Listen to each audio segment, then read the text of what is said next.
They told him she couldn't hear a single word. They swore she was broken, worthless, a burden no one wanted. So Wyatt Kerr, the loneliest rancher in Montana Territory, bought her for less than the price of a horse, and took her home through a blizzard that should have killed them both. But on the third night, when he whispered her name in the darkness, Mara Quinn turned her head, and Wyatt realized the girl they sold him had been hiding the most dangerous secret of all. She could hear everything. Stay with me until the end of this story, and comment which city you're watching from so I can see how far this tale has traveled. The winter of 1887 came to Coldwater, Montana, like a curse wrapped in snow. It wasn't the kind of cold that bit at your fingers or froze the water in the wells. It was the kind that settled into your bones and made you wonder if spring was just a lie you'd been telling yourself. The kind of cold that made men do desperate things. Wyatt Kerr had known that kind of desperation once.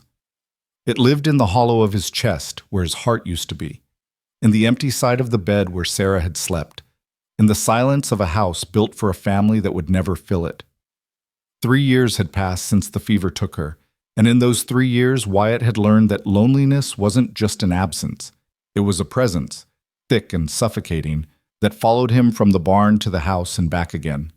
He was 42 years old and looked older. The sun had carved lines into his face like words into stone, and his hands were scarred from a lifetime of wrestling with land that didn't want to be tamed. His ranch sprawled across 200 acres of stubborn Montana soil, beautiful in its brutality, and every acre of it was his alone. That morning, he'd ridden into town for supplies he didn't need, just to remember what other human voices sounded like. The snow fell in thick curtains, turning Main Street into a ghost of itself. Most folks had the sense to stay inside, but Wyatt had never been accused of having too much sense. He was tying his horse outside the trading post when he heard the voice, sharp as broken glass, cutting through the muffled quiet of the snowfall. She's 17, healthy enough for work, and she don't complain. Can't, actually. A woman's laugh, cruel and thin. Deaf as a post since she was 12, but her hands work just fine. Wyatt turned slowly. At the end of the street, near the old Wells Fargo office that hadn't seen a stagecoach in months, a small crowd had gathered around a wagon. The crowd wasn't large, maybe 8 or 9 people, the kind who come out in a blizzard to watch someone else's misery because it makes their own seem lighter. On the back of the wagon sat a girl. She was small, wrapped in a coat too thin for the weather, her dark hair plastered to her face by the snow. She sat perfectly still, hands folded in her lap, eyes fixed on something no one else could see. There was something about her stillness that caught Wyatt's attention. Not the stillness of peace, but the stillness of prey that knows the predator is watching. The woman doing the talking stood beside the wagon, a thick figure in a heavy cloak, her face red from cold and something meaner than cold. She held a leather strap in one hand, and Wyatt noticed how the girl's shoulders tensed every time the woman moved. "Who'll start the bidding?" the woman called out. "She's worth $20 easy, but I'll take 15. Gotta get to Bozeman before the pass closes, and I can't feed 2 mouths all winter." "That's Eunice Vale," someone muttered near Wyatt's elbow. He turned to see old Thomas Brennan, the blacksmith, shaking his head. "Married the girl's father 2 years back. He died last summer, thrown from a horse. Woman's been working the girl like a mule ever since." "The girl's deaf?" Wyatt asked quietly. "That's what she claims." Thomas's voice carried doubt. "Though I've seen the girl jump at loud noises once or twice, but who's going to question it? Eunice says she can't hear, so she can't hear. Makes her cheaper to buy anyway." Wyatt felt something twist in his chest. He looked back at the girl, Mara, he would later learn her name was Mara Quinn, and saw her eyes flick briefly toward her stepmother, then away. There was intelligence in that glance, sharp and quick and carefully hidden. $10, a voice called out. Wyatt recognized Samuel Worth, who ran the saloon and always needed kitchen help. 12, countered another voice. Eunice Vale smiled, showing teeth. "There we go. Who'll say 15? Wyatt watched the girl's hands tighten in her lap. Her knuckles went white. She was terrified, he realized, but she'd learned not to show it. She'd learned to be still, to be silent, to be invisible. The way animals learn when visibility means pain. He thought of Sarah then, the way she used to rage against cruelty in all its forms. She'd once spent a whole week nursing a half-dead coyote back to health just because she couldn't stand the thought of anything suffering alone. "Wyatt Kerr," she'd said to him once, her green eyes fierce. "You got a good heart buried under all that quiet. Don't you forget it." He'd forgotten it for 3 years. Or tried to. $15, Wyatt heard himself say. The crowd turned. Eunice Vale's eyes narrowed, calculating. "Mr. Kerr, didn't expect to see you bidding on anything that wasn't livestock." "She's not livestock," Wyatt said quietly. "She's a person. A person who can't hear a word you're saying." Eunice laughed. "But if you want her, she's yours for 15, cash." Wyatt reached into his coat and counted out the bills, money he'd been saving for a new plow, for fence posts, for 100 things the ranch needed. His hand hesitated for just a moment before he handed it over. Eunice snatched the bills, counted them twice, then nodded toward the wagon. "She's all yours. Good luck getting any conversation out of her." The crowd began to disperse, people hunching back into their coats and hurrying toward warm buildings. Wyatt approached the wagon slowly, his boots crunching in the fresh snow. The girl, Mara, watched him come with eyes the color of storm clouds, wary and unblinking. "Miss," Wyatt said quietly, though if she truly was deaf, the words were just air. "My name's Wyatt Kerr. I've got a ranch about an hour's ride from here. I need help with the house, and you need a place that's not the back of a wagon in a blizzard. Seems like maybe we can help each other." She stared at him, her expression unreadable. Then, slowly, she nodded once. Wyatt exhaled a breath he hadn't known he was holding. He offered his hand to help her down from the wagon. She hesitated. He saw the calculation in her eyes, the weighing of one danger against another, then took it. Her hand was ice-cold even through his glove, and he could feel it trembling. Behind them, Eunice Vale had already driven her wagon around the corner, disappearing into the snow without a backward glance. "Can you ride?" Wyatt asked, then felt foolish. She couldn't hear him. He gestured instead, pointing to his horse, then to her, making a riding motion. Mara shook her head and pointed to the horse, then made a gesture like sitting behind someone. Wyatt understood. She could ride, but not alone. Not in this weather. "All right, then." He swung up into the saddle, then offered his arm. "Hold on tight. It's going to be a cold ride." She climbed up behind him, light as a bird, and wrapped her arms around his waist. He could feel her shivering immediately. She was soaked through, probably had been for hours. Wyatt shrugged out of his heavy coat and twisted to drape it over her shoulders. She tried to refuse, pushing it back toward him, but he held up a hand in a gesture that needed no words. "Keep it." Then he turned the horse toward home and rode into the storm. The ride took longer than an hour.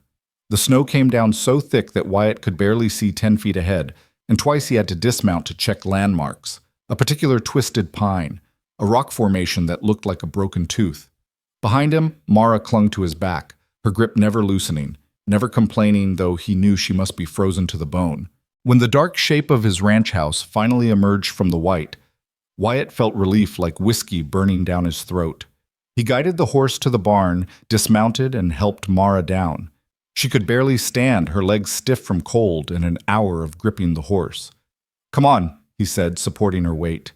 "House first, then I'll see to the animals." He half carried her across the yard to the front door, kicked it open, and brought her inside to the fireplace. The house was cold. He'd been gone all day, but he had wood stacked and ready. Within minutes, he had a fire blazing, orange light pushing back the gray shadows.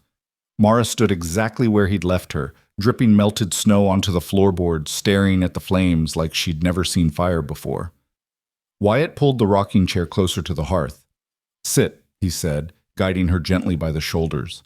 She sat, still trembling. He found blankets, clean ones, Sarah's quilts that he'd kept wrapped in cedar, and piled them around her until only her face showed. "Stay here," he said, pointing at her, then at the chair, hoping she understood. "I'll be back." He went back out into the storm to tend to his horse, working quickly, his hands numb. The barn was warmer than the house had been, the animal's body heat keeping the worst of the cold at bay. He fed the horse, rubbed him down, checked on the 3 cows and dozen chickens that were all that remained of what had once been a thriving ranch. When he returned to the house, stamping snow from his boots, he found Mara exactly where he'd left her, staring into the fire. But she'd pulled the blankets tighter around herself, and her shivering had slowed. That was good. Wyatt moved to the kitchen, really just a corner of the main room with a stove and a table, and began pulling out supplies. He had venison from a deer he'd shot last week, potatoes from the root cellar, an onion, some dried herbs Sarah had planted years ago that still somehow grew in the garden every summer. He cooked the way he did everything, quietly, methodically, without wasted motion. While the stew simmered, he watched the girl from the corner of his eye. She hadn't moved, hadn't looked around, hadn't done anything but stare at the fire, like she was afraid that any movement might remind him she existed, might make him change his mind about the bargain. It broke something in him, that stillness. What had been done to this girl to make her so afraid? When the stew was ready, he ladled it into 2 bowls and carried them to the table. Then he approached Mara slowly, the way you'd approach a half-wild horse, and touched her shoulder gently. She flinched, actually pulled away from him, and Wyatt's jaw tightened. He held up both hands in a gesture of peace, then pointed at the table, at the steaming bowls. Understanding crossed her face. She stood slowly, still wrapped in blankets, and came to the table.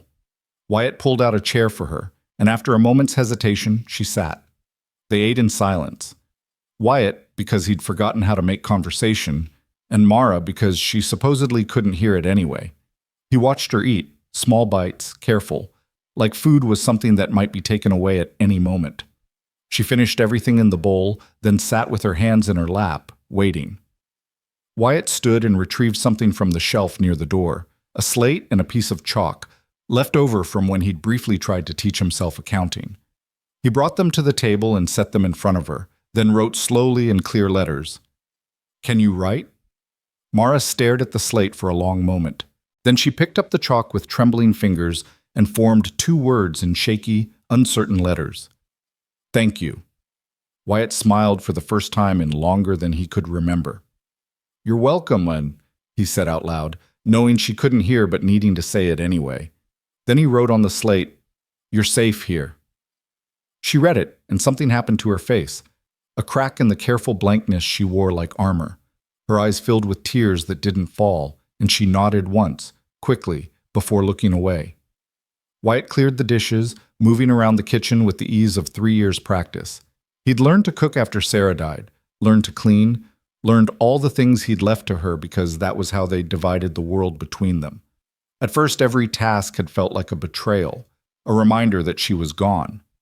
Now they were just tasks, empty of everything but necessity. When the kitchen was clean, he turned to find Mara still sitting at the table, watching him with those storm cloud eyes.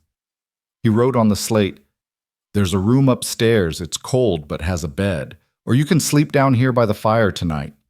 She pointed at the floor near the fireplace without hesitation. Wyatt nodded. He retrieved more blankets from the chest under the stairs, thick wool ones, and made a pallet near the hearth. Then he banked the fire, adding 2 large logs that would burn slow and steady through the night. Mara curled up on the pallet like a cat, pulling the blankets over herself until only the top of her dark hair showed. Wyatt stood looking down at her for a moment, this girl who had somehow become his responsibility, this stranger who had been sold like property and who trembled at every sudden movement. "You're safe now, girl," he said quietly, knowing she couldn't hear. "Whatever they took from you, whatever they did, they won't do it again. That's a promise." He climbed the stairs to his own room, the one he'd shared with Sarah, the one where he still slept on his side of the bed, out of habit. He lay in the darkness, listening to the wind howl around the house, and wondered what the hell he'd done. He'd bought a girl, a deaf girl who couldn't hear him, couldn't talk to him, who flinched when he touched her shoulder. He didn't need help running the ranch. He'd been doing it alone for 3 years. He didn't need company. He'd chosen solitude. He didn't need complications, and this girl was nothing but complications wrapped in a too thin coat and terrified silence. But when he closed his eyes, he saw her sitting on that wagon in the snow, so still, so resigned to whatever came next. And he heard Sarah's voice in his memory. "You got a good heart buried under all that quiet. Don't you forget it." He'd forgotten it. But maybe this girl, Mara, maybe she was his chance to remember. Downstairs, Mara lay awake by the fire, her eyes open, staring at the ceiling. The house was warm. The blankets were soft. The man who'd bought her had been gentle, had fed her, had given her a slate to write on like her thoughts mattered. It was the kindest she'd been treated in 2 years, and that terrified her more than anything Eunice had ever done. Because kindness, Mara had learned, was the most dangerous thing of all. Kindness made you hope. Kindness made you trust. And when that kindness was taken away, and it always was, eventually, the loss was worse than if you'd never had it at all. She thought about running. The storm would kill her, but maybe that would be better than waiting for this man, this Wyatt Kerr, with his sad eyes and gentle hands, to show his true nature.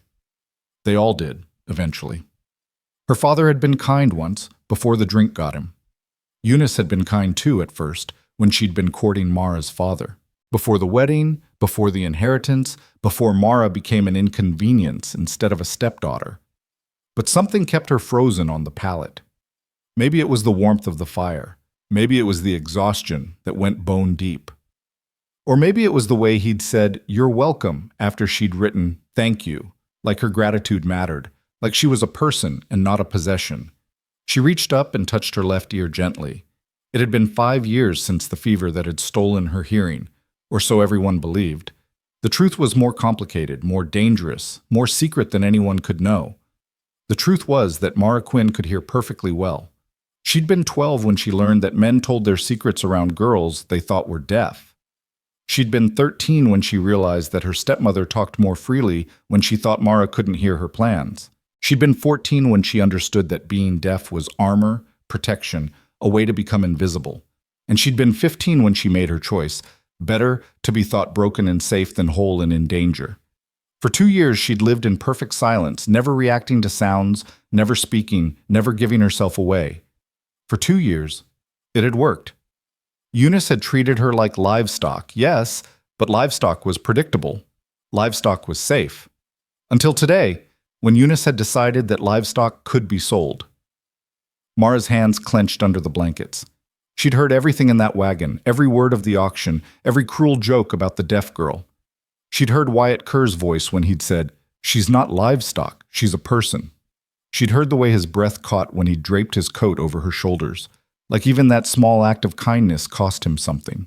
And tonight, as she'd sat by the fire pretending not to hear, she'd listened to him moving around the kitchen. She'd heard the gentle way he'd set the bowls on the table, like he was afraid of startling her. She'd heard him whisper, "You're welcome," after she'd written her thanks. And she'd heard what he'd said before climbing the stairs, that promise he'd made to a girl he thought couldn't hear him. "You're safe now, girl. Whatever they took from you, whatever they did, they won't do it again." That's a promise. Tears slid hot down her temples, soaking into the blanket beneath her head. She bit her lip to keep from making any sound, from giving herself away. Because if he knew, if he ever discovered that she'd been deceiving him from the moment they met, what would he do? Would he send her back to Eunice? Sell her to someone else? Or worse, would he be hurt by the lie? The betrayal of his trust before that trust had even been earned? No, she couldn't risk it. She would keep her secret, would stay deaf and silent and safe, would work hard and stay invisible and never ever let him know the truth. Outside, the storm raged against the house like it was trying to get in. But inside, the fire crackled softly, and for the first time in 2 years, Mara felt warm. She closed her eyes and let herself pretend, just for tonight, that maybe, she'd finally found a place where kindness wouldn't turn to cruelty, where promises weren't just pretty lies told by people who meant to hurt you, where a lonely rancher and a girl who wasn't really deaf could both stop hiding, if only they were brave enough to try.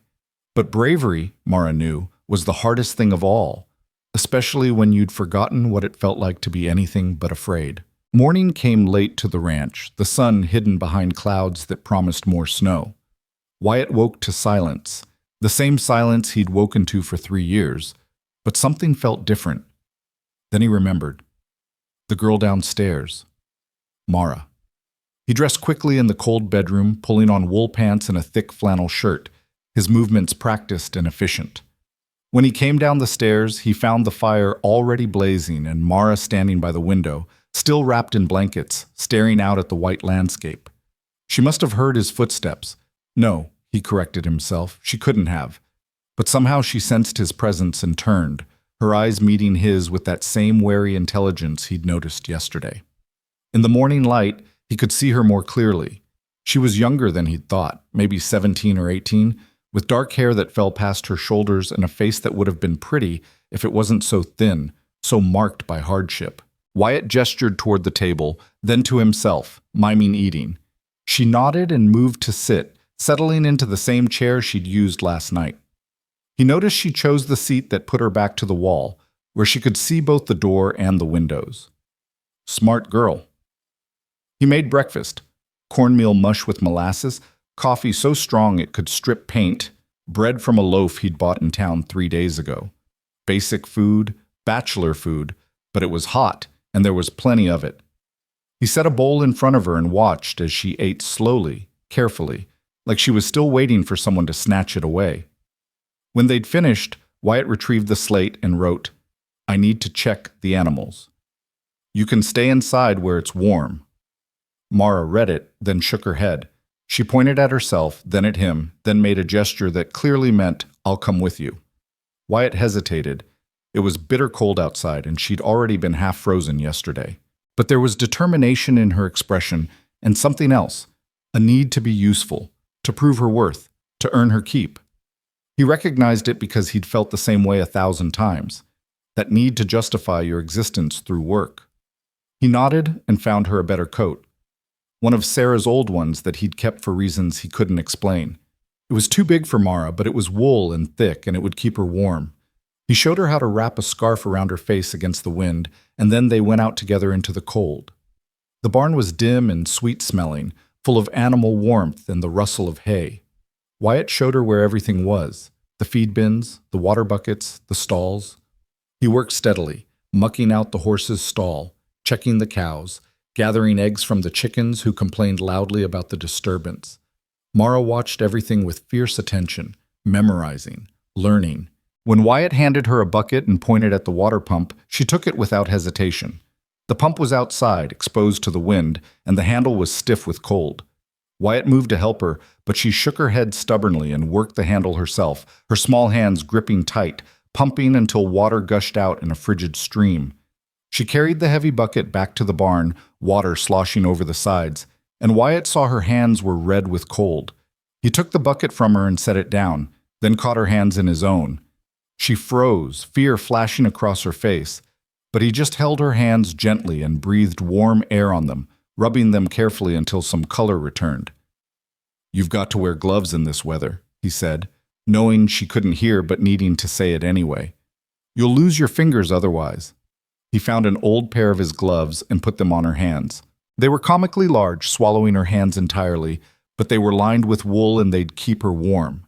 She looked down at the gloves, then up at him, and for the first time since he'd bought her, something like a smile touched her lips. Small, uncertain, but real. They worked together for the next hour, falling into a rhythm. Wyatt would start a task, and Mara would watch, learn, then help. She was quick and careful, never wasting motion, never complaining, though he could see she was tired. When they finally returned to the house, both of them were red-cheeked and breathing hard from the cold. Wyatt built up the fire again and set a pot of coffee on the stove. While it heated, he wrote on the slate, "You did good work. Thank you." Mara took the chalk and wrote back, "I want to help. I can work." "You're not a servant," Wyatt wrote. "You're—" He paused, not sure how to finish. What was she? Not family. Not an employee exactly. Not a guest. The word that came to mind was guest, but that didn't fit either. Finally, he wrote, "You're staying here. That's enough." She stared at the words for a long moment, her expression unreadable. Then she took the chalk again. "Why did you buy me?" It was a fair question. Wyatt looked at her, at this girl who had been sold like property, who'd learned to make herself small and silent and invisible, and tried to find words for something he barely understood himself. He wrote slowly, "Because no one should be sold, because you looked scared, because I could." It wasn't eloquent, it wasn't poetry. But it was true, and she seemed to understand that. She nodded once, a sharp, decisive movement, then wrote, "I won't be trouble." "You're not trouble," he wrote back. Then, because he needed her to understand, "You're safe here." That word again, safe. He'd said it last night, written it this morning. He meant it, but he wondered if she could believe it. How long did it take for someone who'd been hurt to believe they were safe? He didn't know. He only knew he'd keep saying it until maybe, someday, she'd trust him enough to believe it. The days that followed fell into a pattern. Wyatt and Mara would rise with the sun, eat breakfast in companionable silence, then work together through the morning, feeding animals, checking fences, hauling wood, all the endless tasks that kept a ranch running in winter. The work was hard and the cold was brutal, but Mara never complained, never shirked, never asked for special treatment. In the afternoons, when the light started to fail, they'd return to the house. Wyatt would cook, simple food, filling food, and they'd eat together at the table. Then, in the evenings, they'd sit by the fire. Wyatt would whittle or mend tack or read from one of his handful of books, and Mara would sit across from him, sometimes doing needlework on clothes that needed mending, sometimes just staring into the flames. They communicated through the slate, short exchanges about practical things. Snow coming, more wood needed. Chickens stopped laying. Check for eggs in the morning. Simple words for a simple life. But there were moments, small moments, when Wyatt caught glimpses of something more. Once he saw her standing in the barn doorway at sunset, watching the light turn the snow pink and gold, her expression almost peaceful. Another time, he found her in the kitchen, holding one of Sarah's mixing bowls, running her fingers over the blue glaze like she was memorizing its smoothness. And once, when he came in from checking the fences, he heard, or thought he heard, a sound like humming, soft and tuneless, coming from upstairs. But when he climbed the stairs, the sound stopped, and Mara was just standing at the window of the spare room, looking out at nothing. He must have imagined it. Deaf people couldn't hum, could they? It was on the 8th day that everything changed.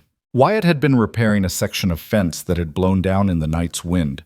The work was cold and frustrating, his hands stiff despite the gloves, the fence post stubborn in the frozen ground. He'd told Mara to stay inside, no need for both of them to freeze, but when he turned around, there she was, carrying a thermos of hot coffee across the snow. She'd done this before, brought him coffee or soup when he was working outside, but this time something was different. She wasn't looking at him. She was looking past him, her head tilted slightly, her eyes focused on something he couldn't see. Wyatt turned to follow her gaze, but saw nothing unusual, just the line of pine trees at the edge of his property, their branches heavy with snow. Then he heard it, a bird calling. A hawk, probably, its cry sharp and clear in the cold air. When he looked back at Mara, her expression had changed. Her lips were slightly parted, her eyes wide, and she was standing perfectly still, but not the careful stillness she usually maintained. This was different. This was the stillness of someone listening. "Mara," Wyatt said quietly, testing. She didn't react, didn't turn, didn't acknowledge him at all. "Mara," he said again, louder this time. Nothing. But the hawk called again, and Wyatt saw it, clear as day, saw her eyes track toward the sound, saw her shoulders tense slightly, saw the way her breath caught. His heart began to pound. He moved slowly, carefully, positioning himself where she couldn't see him in her peripheral vision. Then he clapped his hands together once, hard, the sound cracking through the cold air like a gunshot. Mara jumped, actually jumped, her whole body startling, the thermos slipping from her hands and landing in the snow. She spun toward him, eyes wide with something that looked like panic, and in that moment, Wyatt knew. She could hear. Maybe not everything. Maybe not well. But she could hear something, and she'd been hiding it from Eunice, hiding it from the people in town, hiding it from him. They stared at each other across the snow, and Wyatt watched her face cycle through emotions: fear, guilt, defiance, resignation. She was waiting, he realized, waiting for his anger, waiting for him to drag her back to town and demand his money back, waiting for the punishment she clearly expected. But Wyatt felt no anger. What he felt was something more complicated. Betrayal, yes, but also understanding. And underneath it all, a strange kind of relief. Because if she could hear, even a little, then maybe she wasn't as alone as he'd thought. Maybe neither of them were. He walked toward her slowly, watching her tense like she might bolt. When he reached her, he bent down and picked up the thermos, brushing snow from its surface. Then he looked at her and spoke clearly, enunciating each word. "How much can you hear?" She stared at him, her mouth working, fighting with herself. Then, so quietly he almost missed it, she whispered, "Some things. Loud things." Her voice was rough from disuse, hesitant, but it was there, real. She could speak. "How long?" Wyatt asked. "How long have you been pretending?" 5 years. The words came easier now, like a dam breaking. "Since I was 12, I had fever. Everyone thought it made me deaf, but it didn't, not completely. I can hear loud sounds, shouting, thunder. If someone speaks close to me, sometimes I hear words." Why? It was the only question that mattered. Why hide it? Mara looked down at her hands, at the 2 large gloves he'd given her. When she spoke again, her voice was barely audible. "Because people say things around deaf girls. Important things. Secret things. My stepmother, she talked about selling my father's land, about getting rid of me, about men she'd meet in town. She said it all where I could hear because she thought I couldn't." "You were protecting yourself," Wyatt said slowly, understanding dawning. "I was surviving." Mara's eyes met his, fierce now, defensive. "You don't know what it was like. After my father died, I was alone. Eunice could have done anything, sent me to an asylum, married me off to the first man who'd have me, worked me until I dropped. But a deaf girl is worth less, not worth the trouble, easier to ignore. Until she decided to sell you." "Until she decided to sell me." Mara's voice cracked. "I knew it was coming.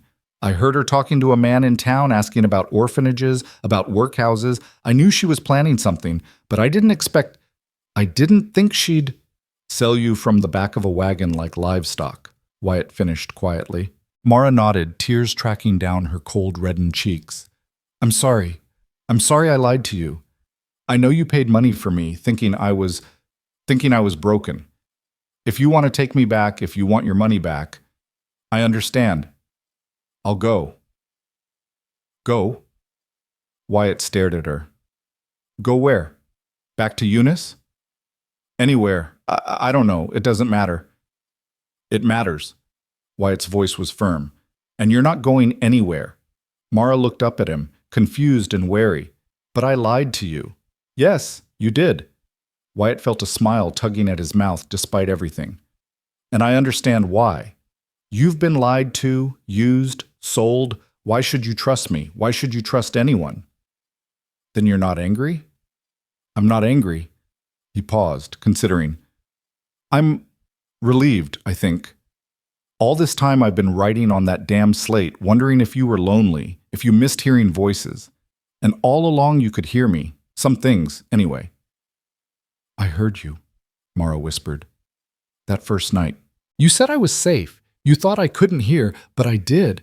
And I didn't know whether to believe you or not. Do you believe me now?" She studied his face for a long moment, searching for something. Whatever she found must have satisfied her because she nodded slowly. "I think I'm starting to." "Good." Wyatt held out his hand. "Come on. Coffee's getting cold, and we both need to warm up. We can talk inside." Mara took his hand, and together they walked back to the house. The conversation that followed lasted hours, punctuated by silences when words failed, when the slate became necessary again because Wyatt's voice was too quiet or Mara's hearing faltered. She told him everything, about her father, a good man who'd drunk himself to death after her mother died, about Eunice, who'd seemed kind until the wedding, until the inheritance, until she got what she wanted, about the fever that had damaged Mara's hearing but not destroyed it, about the choice she'd made at 12 years old to be deaf, to be silent, to be invisible, because invisible meant safe. "I got good at it," she said, sitting cross-legged by the fire, her voice growing stronger with use. "I learned not to react to sounds, not to turn when someone called my name, not to jump at loud noises. It became second nature after a while. Like being deaf was just who I was." "Except it wasn't," Wyatt said. "Except it wasn't," she agreed. "And sometimes I'd forget. I'd hear a bird singing, and I'd want to turn toward it, to find it, to listen. Or I'd hear Eunice talking to herself in the kitchen, complaining about me, and I'd want to scream at her that I could hear every word. But I couldn't.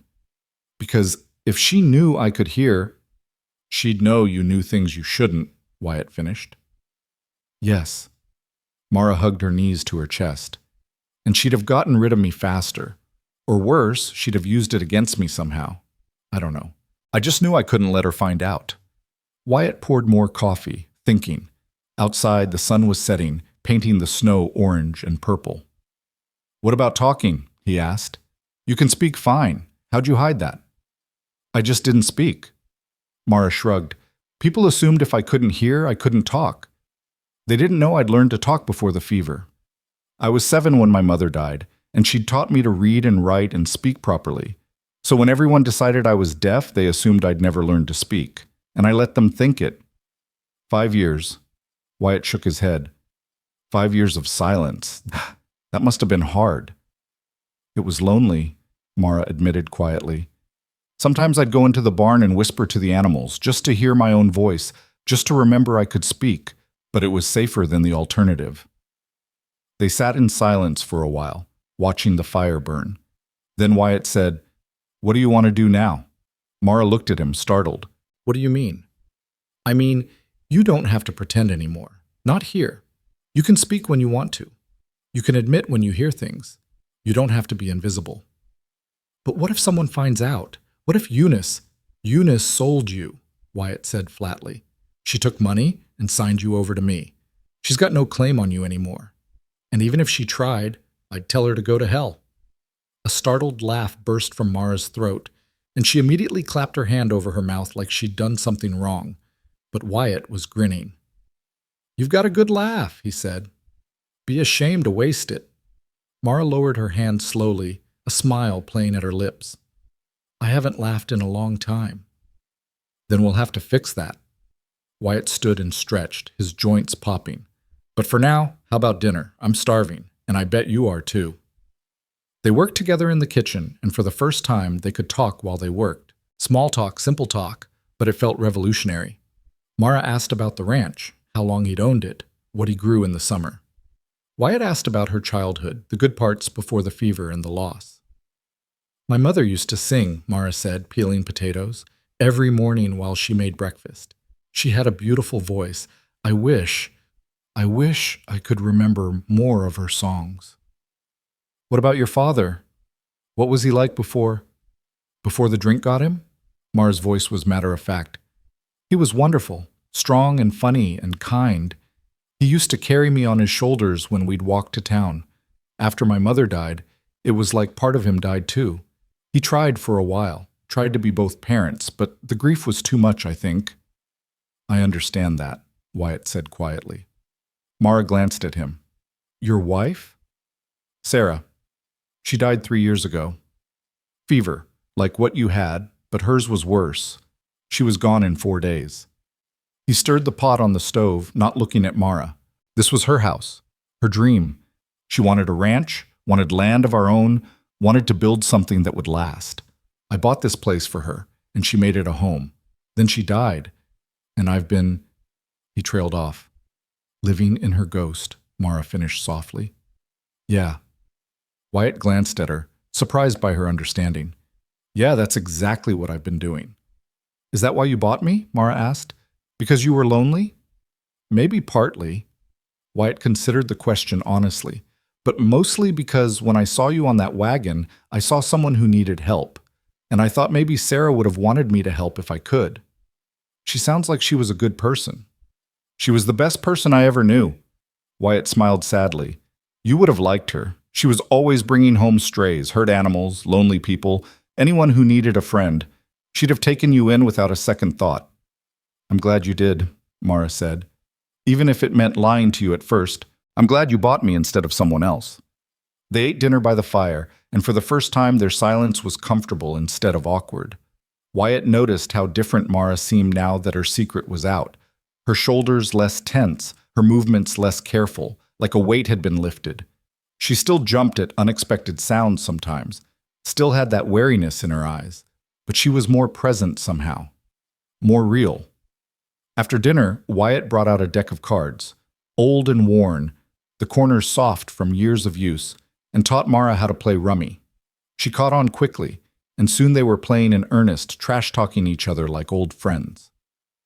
"You're cheating," Wyatt accused when she won the third game in a row. "I'm not cheating," Mara protested, laughing. "You're just bad at cards." "I'm not bad at cards. I'm just distracted." "By what?" "By trying to figure out if you can actually hear me shuffling or if you're just reading my face." Mara grinned. "Maybe both." They played until the fire burned low and Mara's eyes started drooping. Wyatt banked the coals and helped her make her pallet by the hearth. She still preferred sleeping downstairs, and he understood why. Upstairs meant isolation, meant doors that could be locked, meant trap. Downstairs meant escape routes, meant being able to hear if anyone came in, meant safety. "Wyatt," Mara said as he turned toward the stairs. He looked back. "Yeah? Thank you for not being angry, for understanding."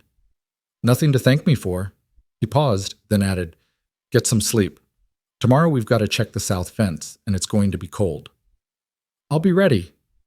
Wyatt climbed the stairs to his room, but sleep was a long time coming. He lay in the darkness, listening to the house settle around him, thinking about the day's revelations. The girl downstairs wasn't who he'd thought she was. She was smarter, more complicated, braver than he'd imagined. She'd survived things that would have broken someone weaker. She'd made impossible choices and lived with the consequences. And she'd trusted him enough to tell the truth. That meant something. He wasn't sure what yet, but it meant something. Downstairs, Mara lay awake too, staring at the dying embers of the fire. She'd told him the truth, most of it anyway. She'd told him she could hear some things, that she'd been pretending, that she'd been protecting herself. She hadn't told him everything. Hadn't told him about the things she'd overheard Eunice say, the plans and schemes and cruelties. Hadn't told him about the man Eunice had been meeting in secret, the one who'd promised to help her sell the land if Mara was out of the way. Hadn't told him about the night she'd heard Eunice talking about poison, about accidents, about ways to make a problem disappear. Those secrets she kept. Not because she didn't trust Wyatt, she was learning to trust him, slowly, carefully, but because some secrets were too dangerous to share. Some knowledge was too heavy for another person to carry. But for the first time in 5 years, Mara felt something like hope. She'd spoken today, used her voice, laughed, played cards, been treated like a person instead of a possession. It wasn't freedom, not yet, but it was close enough to taste it, and that was more than she'd dared to dream about in a very long time. The weeks that followed brought a thaw that had nothing to do with the weather.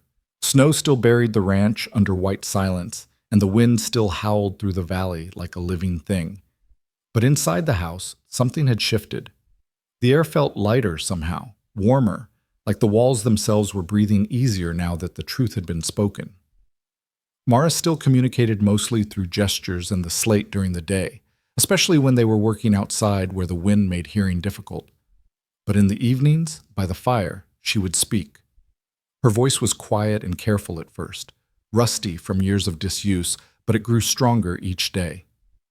She told Wyatt stories about her childhood, about her mother's garden, and her father's terrible jokes. She asked him questions about ranching, about the seasons, about what the land looked like when it wasn't buried in snow. In spring, Wyatt told her one night, whittling a new handle for a broken tool, the meadow beyond the barn turns purple with wildflowers. Lupines, Sarah called them. She'd pick them by the armful and fill every room with them, said they smelled like honey and sunshine. "I'd like to see that," Mara said softly, mending one of his shirts by the firelight. "I don't remember much color, just white snow and gray sky." "You'll see it. Another month, maybe 6 weeks, and the snow will start melting. Then you'll see more color than you know what to do with." Mara smiled, ducking her head over her needlework. These moments had become precious to her, the quiet evenings, the simple conversations, the sense of being seen and heard and valued. But underneath the growing comfort, fear still lived. Fear that this peace was temporary, that something would shatter it, that kindness would curdle into cruelty the way it always had before. She tried not to think about Eunice, about what her stepmother might do if she found out Mara wasn't really deaf. Tried not to remember the things she'd overheard, the dangerous secrets she carried. But late at night, when the house was dark and Wyatt was asleep upstairs, The memories would come creeping back. It was during the third week that the stranger arrived.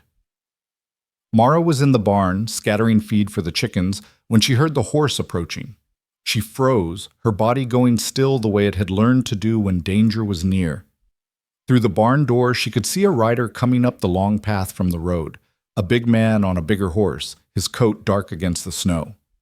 She set down the feed bucket carefully and moved to the corner of the barn where she could watch without being seen. The rider pulled up in front of the house, dismounted, and knocked on the door. When no one answered, he knocked again, harder.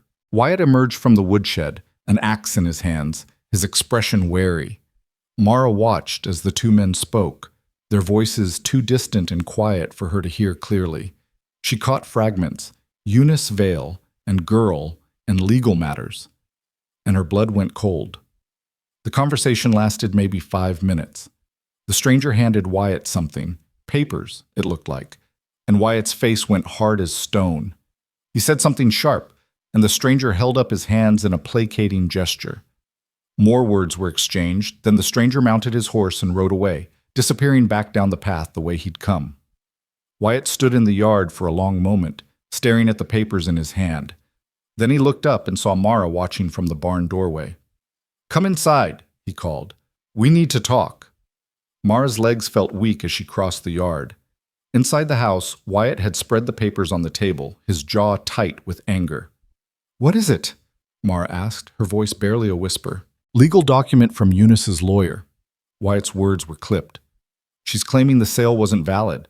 Says she was coerced, that she didn't understand what she was signing, that you're still under her guardianship." The world tilted. Mara grabbed the edge of the table to steady herself. "She can't.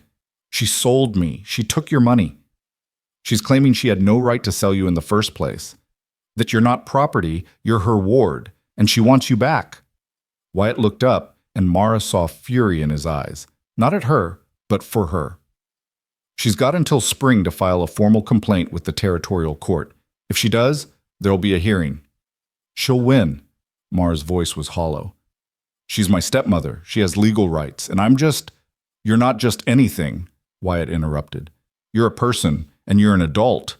17's old enough to make your own choices in Montana territory." "But the law is complicated when it comes to women and guardianship. I know that." Wyatt ran a hand through his hair, frustrated. "But here's what I also know. Eunice took money for you. She signed a bill of sale. She gave up her claim when she did that, whatever her lawyer says now." "Why would she want me back?" Mara tried to think through the panic clouding her mind. "She hated me. She wanted rid of me. Why would she—" She stopped, understanding dawning cold and sick. "The land." "What land?" "My father's land. He left it to me, not to Eunice. 200 acres north of Coldwater, with water rights and timber, but I can't claim it until I'm 21. Or until I marry." Mara's hands clenched into fists. "She's been trying to find a way to get it. If I'm back under her guardianship, she controls everything until I'm 21. She could sell it, forge my signature, do whatever she wants." Wyatt was quiet for a long moment, processing. "That's why she sold you. To get rid of you so she could claim the land was abandoned, that you'd run off or died. But something must have gone wrong. Maybe someone questioned it. Maybe the lawyer told her she needed me alive and under her control to make it legal." Mara felt tears burning behind her eyes. "I have to go back. If there's a hearing, if the court sides with her, you're not going back." Wyatt's voice was flat, certain. "I don't care what the law says. You're not going back to a woman who sold you like livestock." "Then what do we do?" Wyatt looked down at the papers again, thinking hard. When he looked up, there was something calculating in his expression. "We get married." Mara stared at him. "What?" "If you're married, Eunice has no claim on you. Her guardianship ends. The land becomes yours to control, not hers." Wyatt spoke quickly, working through the logic. "It's a legal solution, clean, simple." "Marriage isn't simple," Mara said, her voice shaking. "Marriage is... It's a piece of paper that protects you." Wyatt held up his hands. "I'm not talking about a real marriage. I'm talking about a legal arrangement. You'd keep your room, your space, your choices. Nothing would have to change except your legal status." Mara backed away from the table, her mind spinning. "You'd do that?" You'd marry me just to protect me from Eunice? Yes. No hesitation. If you want me to. If you're willing. But why? You barely know me. You bought me 3 weeks ago. You don't owe me anything. Maybe not. Wyatt's voice softened. But Sarah would have done it in a heartbeat, and I've been trying to figure out what she'd want me to do ever since she died. This, helping you, it feels right. It feels like something she'd approve of. Mara pressed her hands to her face, trying to think. Marriage. To Wyatt Kerr, this quiet man who'd shown her more kindness in 3 weeks than Eunice had in 2 years. It made sense legally. It would solve everything, but marriage was permanent. Marriage was binding. Marriage was, I need time, she said finally. I need to think. Take all the time you need, Wyatt said. We've got weeks before anything happens. But Mara, he waited until she looked at him. Whatever you decide, I'm not letting Eunice take you. We'll figure something out. That night, Mara lay awake by the fire, turning Wyatt's proposal over in her mind. Marriage as protection. Marriage as strategy. Marriage as a shield against Eunice's machinations. It should have been simple. It should have been an easy choice. But nothing about it felt simple. She thought about Wyatt, about the way he moved through the world with quiet competence, about his patience teaching her ranch work, his careful consideration of her comfort, the way he'd accepted her lies without anger. He was a good man. She believed that now. But good men could still disappoint you. Good men could still change their minds. And marriage, even a marriage in name only, meant trusting someone with everything. Her future, her freedom, her life. Could she do that? Could she trust that much? She was still awake when she heard Wyatt come downstairs in the pre-dawn darkness. He moved quietly, trying not to disturb her, but Mara sat up.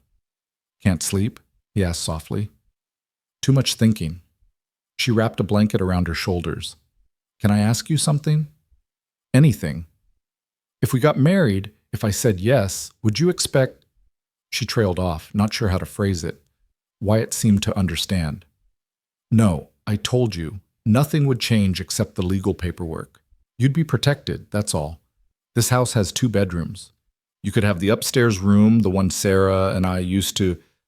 He cleared his throat. The point is, you'd have your own space, your own privacy, your own choices.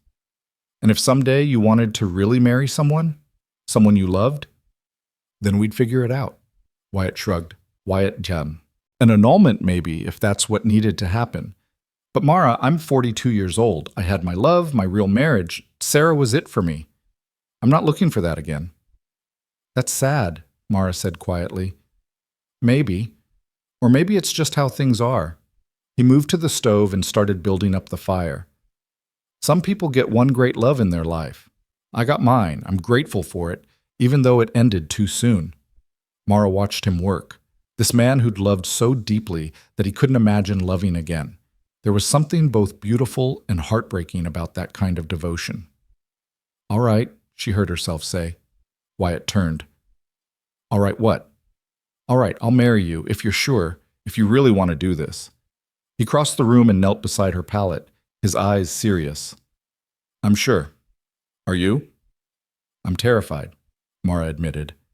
But I'm more terrified of going back to Eunice, so yes, I'm sure. Then we'll do it right. We'll go to town, file the paperwork, make it legal and binding so Eunice can't touch you. He held out his hand. Partners? Mara took his hand and shook it solemnly. Partners. They planned it for the following week when the weather cleared enough for the ride to town. Wyatt explained they'd need to see the county clerk, get a marriage license, find someone to perform the ceremony. It would be simple, quick, businesslike, nothing romantic or elaborate, just a legal transaction to protect them both. But as the days passed, Mara found herself thinking about the wedding more than she'd expected. Not about the ceremony itself, that didn't matter, but about what it meant. She'd be Mara Kerr instead of Mara Quinn. She'd be tied to this ranch, this life, this man. It wasn't the future she'd imagined for herself, but then again, she'd stopped imagining futures years ago. She'd been too busy surviving. The night before they were supposed to go to town, a storm rolled in. Not just snow, but a full blizzard, the kind that buried fences and trapped livestock and made travel impossible. They woke to find the world erased, nothing visible beyond the windows but white chaos. "We'll have to wait," Wyatt said, peering out at the storm. "Could be days before this clears." Mara felt an odd mix of relief and disappointment. Relief because it gave her more time to prepare herself mentally. Disappointment because it delayed the protection marriage would provide. They spent the storm-bound days working inside, Mara mending and cooking, Wyatt fixing tools and oiling leather. The wind screamed around the house like a living thing, and the walls creaked under the weight of driven snow. But inside, they were warm and safe. On the second day of the storm, Mara was kneading bread dough when she heard Wyatt make a sound, half grunt, half curse. She turned to see him examining his hand, blood welling from a cut across his palm. "What happened?" She rushed over. Knife slipped. He pressed his other hand over the wound, trying to stop the bleeding. "It's not deep, just—" "Let me see." Mara grabbed a clean cloth and moved his hand away. The cut was jagged, still bleeding freely. "You need stitches." "I can't stitch my own hand." "Then I'll do it." She'd watched her mother tend wounds before, had helped with smaller cuts and scrapes, but she'd never done stitches herself. Wyatt must have seen the uncertainty in her face. "You sure?" "No, but we don't have a choice, do we?" She got the whiskey from the high shelf, poured some over the wound, then handed him the bottle. "Drink. This is going to hurt." She threaded the needle with steady hands, though her heart was racing. Wyatt drank deeply from the bottle, then set it aside and held out his hand. "Do it quick!" Mara had to get close to see properly in the dim light. She positioned herself across from him, cradling his injured hand in her lap, and made the first stitch. Wyatt hissed through his teeth but didn't pull away. She worked as quickly as she could, her fingers sure despite her nerves, drawing the edges of the wound together with small, neat stitches. "Where'd you learn this?" Wyatt asked through gritted teeth. "My mother. She was always patching up my father after one accident or another." Mara tied off another stitch. "He was a good rancher, but clumsy. Always cutting himself or getting kicked by a horse." "Sounds like me." Wyatt managed a weak smile. "Sarah used to say I was accident-prone." "Were you?" "Still am, apparently." When the last stitch was in place, Mara wrapped his hand in clean cloth and tied it securely. "Done. Try not to use it for a few days. Kind of hard to work one-handed." "Then I'll work for both of us." She looked up and realized how close they were sitting, her hand still cradling his injured one. His eyes were very blue in the firelight, and there was something in his expression she couldn't quite read. "Thank you," he said quietly, "for taking care of me." "That's what partners do," Mara replied, but her voice came out softer than she'd intended. The moment stretched between them, fragile and strange. Then Wyatt cleared his throat and pulled his hand back gently. "I should check on the animals before the light fails." "Be careful with that hand." "Yes, ma'am." After he'd gone outside, Mara sat by the fire, staring at her own hands. They were trembling now, though they'd been steady while she worked. Something had shifted in that moment of closeness, something she couldn't quite name. It scared her, the way her heart had started beating faster when she'd looked into his eyes. It scared her because she'd promised herself she wouldn't feel anything beyond gratitude and relief. She'd promised herself this marriage would be practical, businesslike, safe. But feelings, she was learning, didn't follow promises. The storm finally broke on the fourth day, leaving the world buried under fresh snow, but the sky bright and clear. Wyatt's hand was healing well. Mara checked it every day, changing the bandage, watching for signs of infection. The stitches held, and the cut was closing cleanly. "You did good work," he told her as she rewrapped his hand. "Might have a scar, but it's healing straight. Good. I was worried I'd done it wrong." "You did it perfect." His eyes met hers, warm with something that might have been pride. "You're stronger than you think, Mara Quinn." "Not Quinn for much longer," she reminded him. "No, Mara Kerr, how does that sound?" She tested the name silently, feeling how it fit in her mouth. Different, but not bad. They prepared for the trip to town carefully. Wyatt cleaned his good suit, dark wool, slightly moth-eaten, the one he'd worn to Sarah's funeral. Mara had nothing suitable for a wedding, even a practical one, but she found an old dress of Sarah's in a trunk upstairs. It was simple blue cotton, faded but clean, and it fit her well enough with some quick alterations. The morning they left, Mara stood in front of the mirror upstairs, looking at herself in Sarah's dress. She looked different somehow, older, more certain, like the girl who'd been sold from a wagon was becoming someone else, someone stronger. "You ready?" Wyatt called from downstairs. Mara took a deep breath. "Ready." The ride to Coldwater took 2 hours through snow-packed roads. They didn't talk much, both of them lost in their own thoughts about what they were about to do. When the town came into view, Mara felt her stomach clench with nerves. "What if someone recognizes me?" she asked. "What if they tell Eunice?" "Let them tell her." Wyatt's voice was firm. "Once we're married, there's nothing she can do about it. That's the whole point." The county clerk's office was in the same building as the land office, a 2-story structure at the end of Main Street. Wyatt tied the horse and helped Mara down, his injured hand making him awkward. Together, they climbed the steps and went inside. The clerk was a thin man with spectacles and ink-stained fingers. He looked up when they entered, his expression politely curious. "Help you folks?" "We need a marriage license," Wyatt said. The clerk pulled out a form and began filling it in. "Names?" "Wyatt Kerr and Mara Quinn."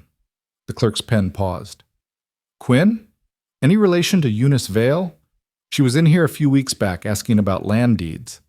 Mara's blood went cold, but Wyatt answered smoothly. "Mara was her stepdaughter, but Eunice sold her guardianship rights to me last month. We're here to make the arrangement permanent." The clerk's eyebrows rose. "Sold her guardianship? That's unusual." "Times are hard," Wyatt said evenly. "People do what they need to do. The paperwork's all legal and filed. You can check if you want." The clerk seemed to consider this, then shrugged. "Not my business, long as everything's legal." He finished filling out the form. "You'll need a witness and someone to perform the ceremony.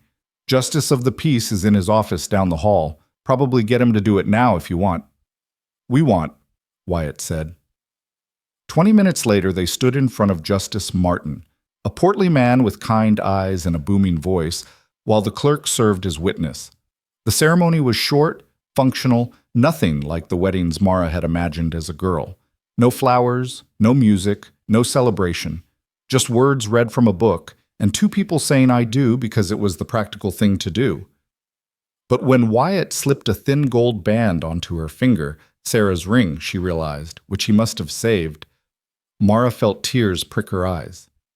This wasn't real, she reminded herself. This was business. This was protection. This was survival. So why did her heart feel like it was breaking and mending at the same time? "I now pronounce you man and wife," Justice Martin declared. "You may kiss the bride." Mara's eyes widened in panic. She and Wyatt hadn't discussed this part, but he seemed to understand her discomfort because he simply leaned forward and pressed a chaste kiss to her forehead, gentle and brief. "Congratulations," the justice said cheerfully, oblivious to the tension. "May you have many happy years together." They signed the papers, paid the fees, and walked out into the cold afternoon sun as husband and wife. "That's it then," Mara said quietly as Wyatt helped her onto the horse. "We're married." "We're married," he confirmed.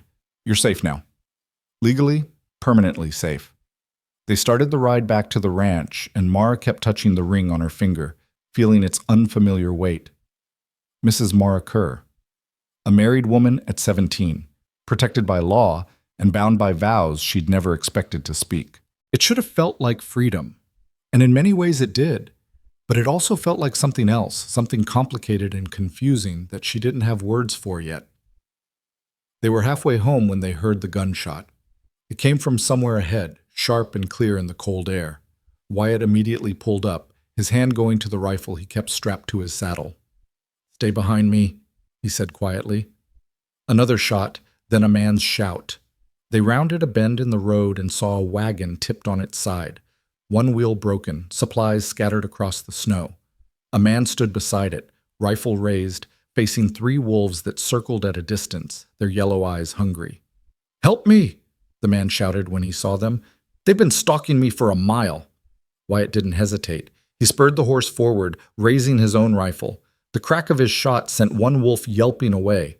The other 2 hesitated, then turned and loped into the trees, deciding these humans weren't worth the trouble. The man lowered his rifle, breathing hard.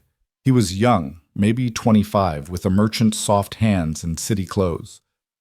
Thank God. I thought I was done for. You all right? Wyatt dismounted and checked him over. You hurt? Just scared. Wagon hit a rut and tipped. I've been stuck here for an hour. The merchant looked at Mara, still on the horse, and his eyes widened. Miss Quinn, is that you? Mara's stomach dropped. She recognized him now, Henry Paulson, a merchant who sometimes did business with Eunice. He'd been to the house several times. It's Mrs. Kerr now, Wyatt said firmly, stepping between them. We just came from town. Married this morning. Henry's face cycled through surprise, confusion, then something calculating. Does Mrs. Vale know about this? Don't see how it's any of her business, Wyatt replied. Mara's an adult free to marry who she chooses. But I thought... Henry stopped himself. Never mind. Congratulations, I suppose. They helped him right his wagon and gather his scattered supplies. All the while, Mara could feel Henry watching her, his mind clearly working through implications and gossip potential. By tomorrow, everyone in Coldwater would know about the wedding. By next week, Eunice would know.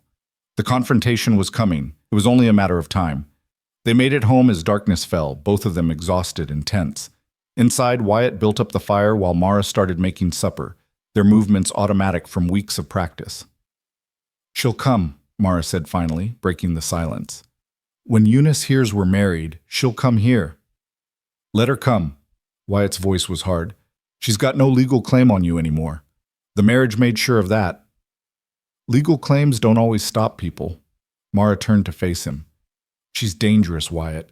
More dangerous than you know. I heard things, back when I lived with her.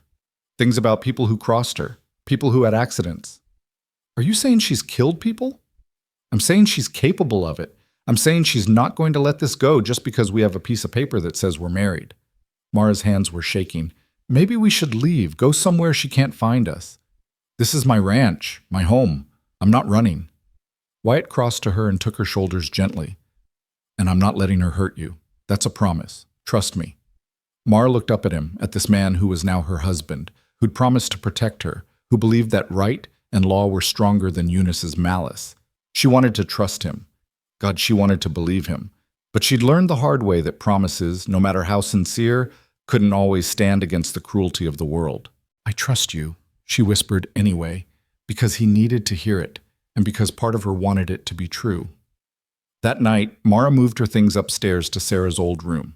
Their room now, though Wyatt had moved to the small spare room down the hall. The bed was soft, the blankets warm, the windows overlooking the snow-covered valley. It was the nicest room she'd ever slept in. But she lay awake until dawn, Sarah's ring heavy on her finger, listening to the house creak around her and wondering what she'd set in motion by saying, I do, to a man she barely knew. Wondering if she'd finally found safety, or if she'd just traded one danger for another. Wondering if Wyatt's promises were strong enough to stand against what was coming. Because Eunice was coming. Mara knew it as surely as she knew the sun would rise. Her stepmother wasn't the type to accept defeat, wasn't the type to let go of something she wanted. And what Eunice wanted was Mara's land, Mara's inheritance, Mara's life bent to her will.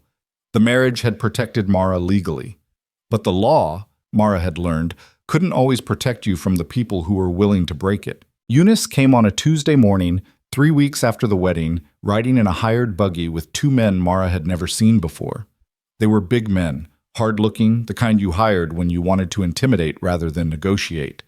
Mara saw them coming from the upstairs window, and her blood turned to ice water. Wyatt, she called, trying to keep her voice steady. She's here. He came up the stairs 2 at a time, looked out the window, and his jaw set in a way Mara had learned meant he was angry. Stay inside, he said. No. Mara grabbed his arm. If I hide, she wins. I need to face her.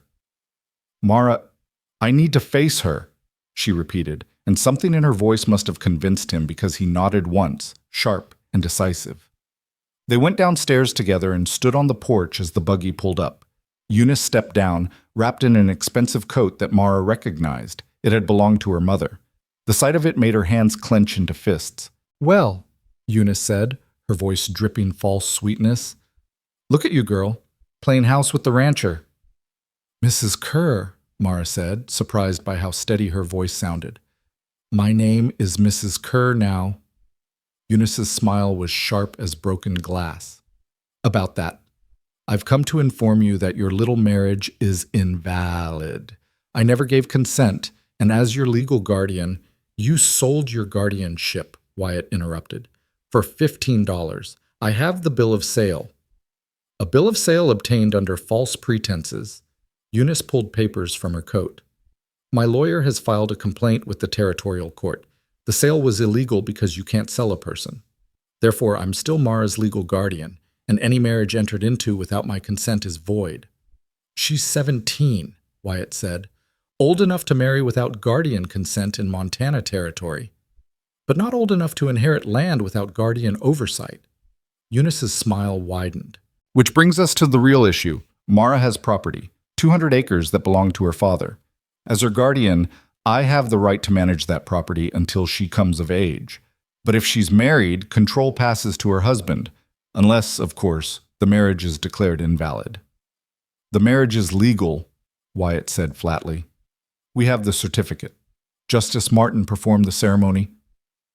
Justice Martin can be persuaded to reconsider. Eunice's eyes were cold. I have friends in this territory, Mr. Kerr. Important friends.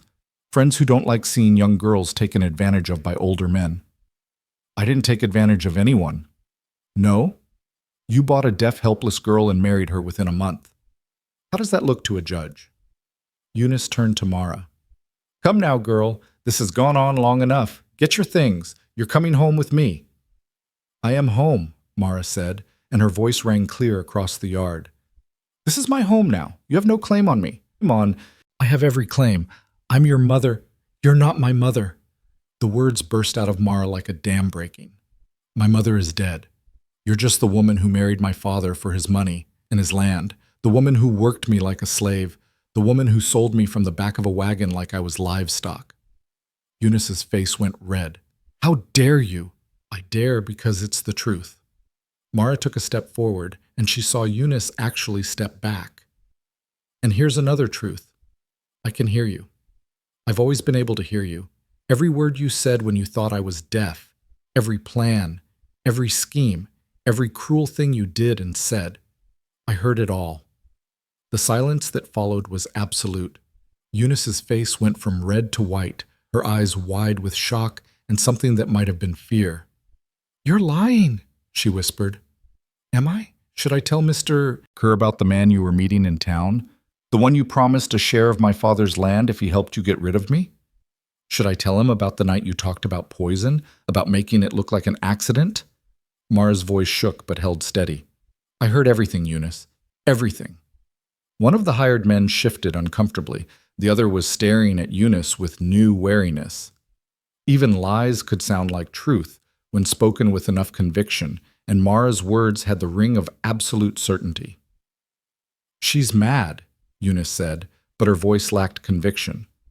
The fever damaged her mind as well as her ears. She's delusional. She seems pretty clear-headed to me, Wyatt said quietly. And if what she says is true, if you've been plotting against her, that's attempted murder. That's a hanging offense. You have no proof, just the ravings of a disturbed girl. I have my testimony, Mara said, and I'm willing to give it in court. Are you willing to take that risk? Eunice's eyes narrowed, calculating. The silence stretched taut between them like a rope about to snap. Finally, she said, The land.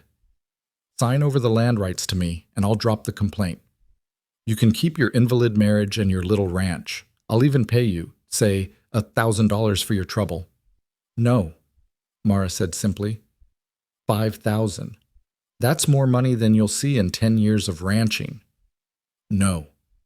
You stupid girl. Eunice's mask of civility was cracking. That land is worth 10 times what this pathetic ranch is worth. You could be rich. You could go anywhere, do anything. Instead, you're choosing to stay here, playing wife to a washed-up rancher in the middle of nowhere. I'm choosing freedom, Mara replied. Something you'll never understand. Eunice stared at her for a long moment, and Mara saw something dangerous flicker in her stepmother's eyes. You'll regret this. You'll wish you'd taken my offer. Is that a threat? Wyatt asked, his voice going hard. It's a promise. Eunice climbed back into the buggy. You haven't won, girl. This isn't over. They watched the buggy disappear down the road, the two hired men looking back over their shoulders. When they were gone, Mara's legs gave out and she sat down hard on the porch steps. You did good, Wyatt said, sitting beside her. You were brave. I was terrified. Mara's hands were shaking. Wyatt, what I said about overhearing her, some of it was true, but some of it I exaggerated, made it sound worse than it was. What if she calls my bluff? What if she demands I testify? Then you testify to what you actually heard. Even half of what you said is damning enough. He put his hand over hers, stilling the trembling. But I don't think she'll push it. She's scared now. Scared of what you might say, what you might prove. That's why she offered money. She's trying to buy your silence. She meant that threat at the end, about it not being over. I know. Wyatt's jaw tightened, which means we need to be careful. I'm going to talk to the sheriff tomorrow, file a report about her showing up here with hired muscle, get it on record. Will that help? Can't hurt, and Mara, He waited until she looked at him. You need to stop sleeping with your door unlocked, and maybe keep this with you. He pulled a small pistol from his coat pocket. Do you know how to use one? My father taught me, before he died. Mara took the gun, feeling its weight in her palm. You really think she'd try something? I think desperate people do desperate things, and Eunice sounds pretty desperate. That night, Mara lay awake in her room, the pistol under her pillow, listening to every creak and groan of the house. She'd locked her door like Wyatt suggested, but she still felt exposed, vulnerable. The confrontation with Eunice had taken something out of her, not courage, but the last of her naivety. She'd known Eunice was dangerous, but seeing that cold calculation in her stepmother's eyes, hearing the naked greed in her voice, made it real in a way it hadn't been before. She must have finally fallen asleep because she woke to the sound of glass breaking downstairs. For a moment, she thought she'd dreamed it. Then she heard men's voices, low and urgent, and the sound of furniture scraping across the floor. Mara grabbed the pistol and eased her door open. The hallway was dark, but she could see flickering light coming from downstairs. Firelight, but wrong somehow. Too bright, too fast. Then she smelled it. Smoke. Wyatt! She screamed. His door burst open and he was there in his nightshirt, looking disoriented. Then he smelled the smoke too and his face went hard. Fire, he said. Go out the window. I'll get downstairs. You can't go down there. Someone's in the house. They heard it then, the sound of the front door slamming, of horses galloping away. Wyatt ran to the window and looked out, cursing. 2 riders, heading east. Eunice's men, Mara said, and her voice sounded strange to her own ears, hollow and distant. Wyatt was already moving, running downstairs. Mara followed, the pistol clutched in her hand. The main room was full of smoke, and flames were crawling up the curtains, had caught on the rug near the door. Someone had thrown something through the window, oil probably, to make it burn faster. Water! Wyatt was already grabbing buckets, throwing water on the flames. Mara ran to help, filling every container she could find, working frantically. The smoke was thick and choking, making her eyes stream, making it hard to breathe. They fought the fire for what felt like hours, but was probably only 20 minutes. When the last flame was finally out, they collapsed on the floor, coughing and gasping, covered in soot and ash. The damage could have been worse. The curtains were destroyed, part of the wall was blackened, the rug was a total loss. But the house still stood. They'd caught it in time. She tried to burn us alive, Mara said when she could speak again. Eunice tried to kill us. We don't know it was her. Who else would it be? She threatened us this morning. Tonight someone breaks in and sets fire to the house. That's not coincidence. Wyatt ran a hand through his hair, leaving sooty streaks. We need to go to the sheriff. Now. Tonight. They rode to town through the darkness, both of them still in their nightclothes with coats thrown over, both of them smelling of smoke and fear. The sheriff lived above the jail, and Wyatt pounded on his door until lights appeared and Sheriff Dutton opened up, looking annoyed. This better be good, Kerr, he growled. Then he saw their faces, smelled the smoke on them, and his expression changed. What happened? They told him everything. Eunice's visit, her threats, the fire. Wyatt's voice was steady and factual, but Mara could hear the anger underneath, barely controlled. Sheriff Dutton listened, asked questions, took notes. When they were finished, he sat back and rubbed his face. This is serious, arson. Attempted murder, possibly. But without witnesses, without proof, it was Eunice's men. Who else would it be? Wyatt demanded. I believe you. I do. But believing and proving are different things. The sheriff stood and reached for his coat. I'll ride out to the Vale place first thing in the morning, question her, see if her men have alibis. But Kerr, he fixed them with a serious look. You two need to be careful. If Eunice is willing to burn down your house, she might try worse. They rode back to the ranch as dawn was breaking, painting the sky pink and gold. The house looked different in the morning light, damaged, wounded, but still standing. Like them, Mara thought. Still standing despite everything. We should fix the window first, Wyatt said, surveying the damage in the daylight. Keep the cold out, then we'll see about the rest. They worked all day, boarding up the broken window, scrubbing soot from the walls, airing out the smoke smell. Mara caught herself jumping at every sound, her hand going to the pistol she'd tucked in her pocket. The sense of safety she'd been building over the past weeks was gone, shattered like the window glass. Talk to me, Wyatt said during a break for lunch. You've been quiet all morning. I'm scared, Mara admitted. I thought getting married would solve things. I thought legal protection would be enough. But it's not, is it? She's not going to stop.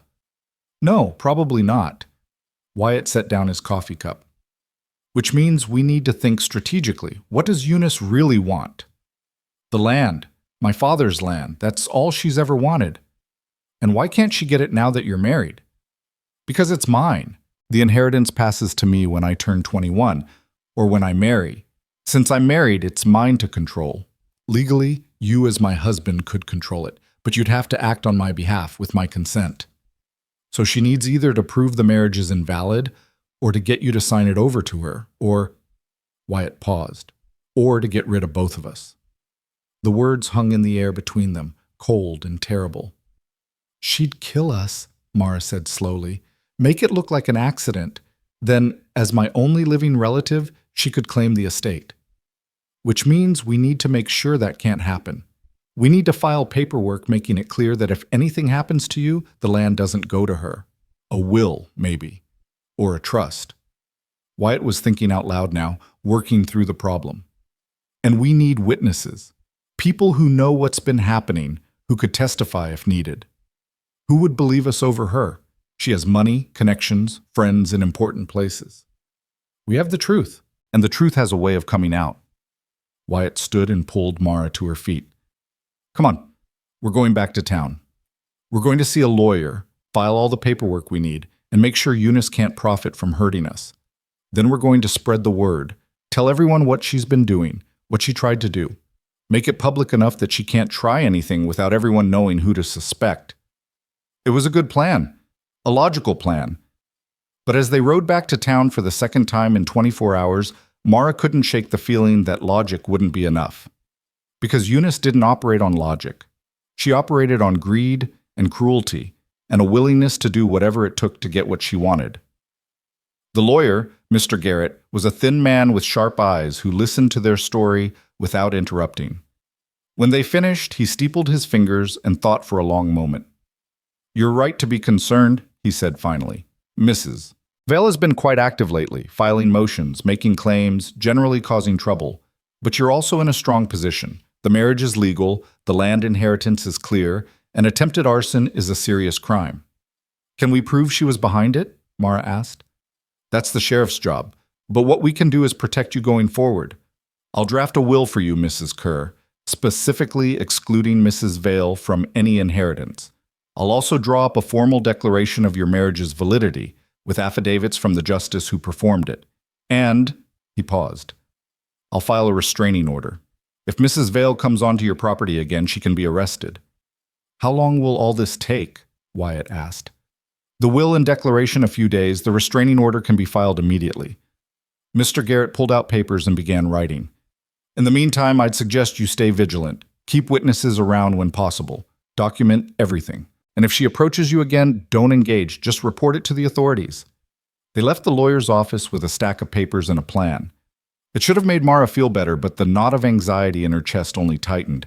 They were doing everything right, following every legal avenue, building their case. But the law moved slowly, and Eunice moved fast. That night, neither of them slept well. Mara kept waking to phantom sounds, her hand going to the pistol under her pillow. Once, she thought she heard horses outside and crept to the window, but saw nothing but darkness and snow. Another time, she heard footsteps in the hall and nearly shot Wyatt when he appeared, checking on her. "Sorry," he said quietly. "I heard you moving around, just wanted to make sure you were all right." "I keep thinking they're coming back." Mara set the pistol down with shaking hands. "Every sound, every shadow, I think it's them." Wyatt sat on the edge of her bed, careful to maintain distance. "We're going to get through this, I promise." "You keep making promises." Mara's voice broke. "But what if you can't keep them? What if she wins? What if—" "Hey," he caught her hands in his, steadying them. "Look at me. We're not going to let her win. We're going to fight, and we're going to survive. And we're going to make sure she pays for what she's done. Together. You understand?" Mara nodded, not trusting her voice. In the dim light from the hallway, Wyatt's face was all angles and shadows, his eyes serious and steady.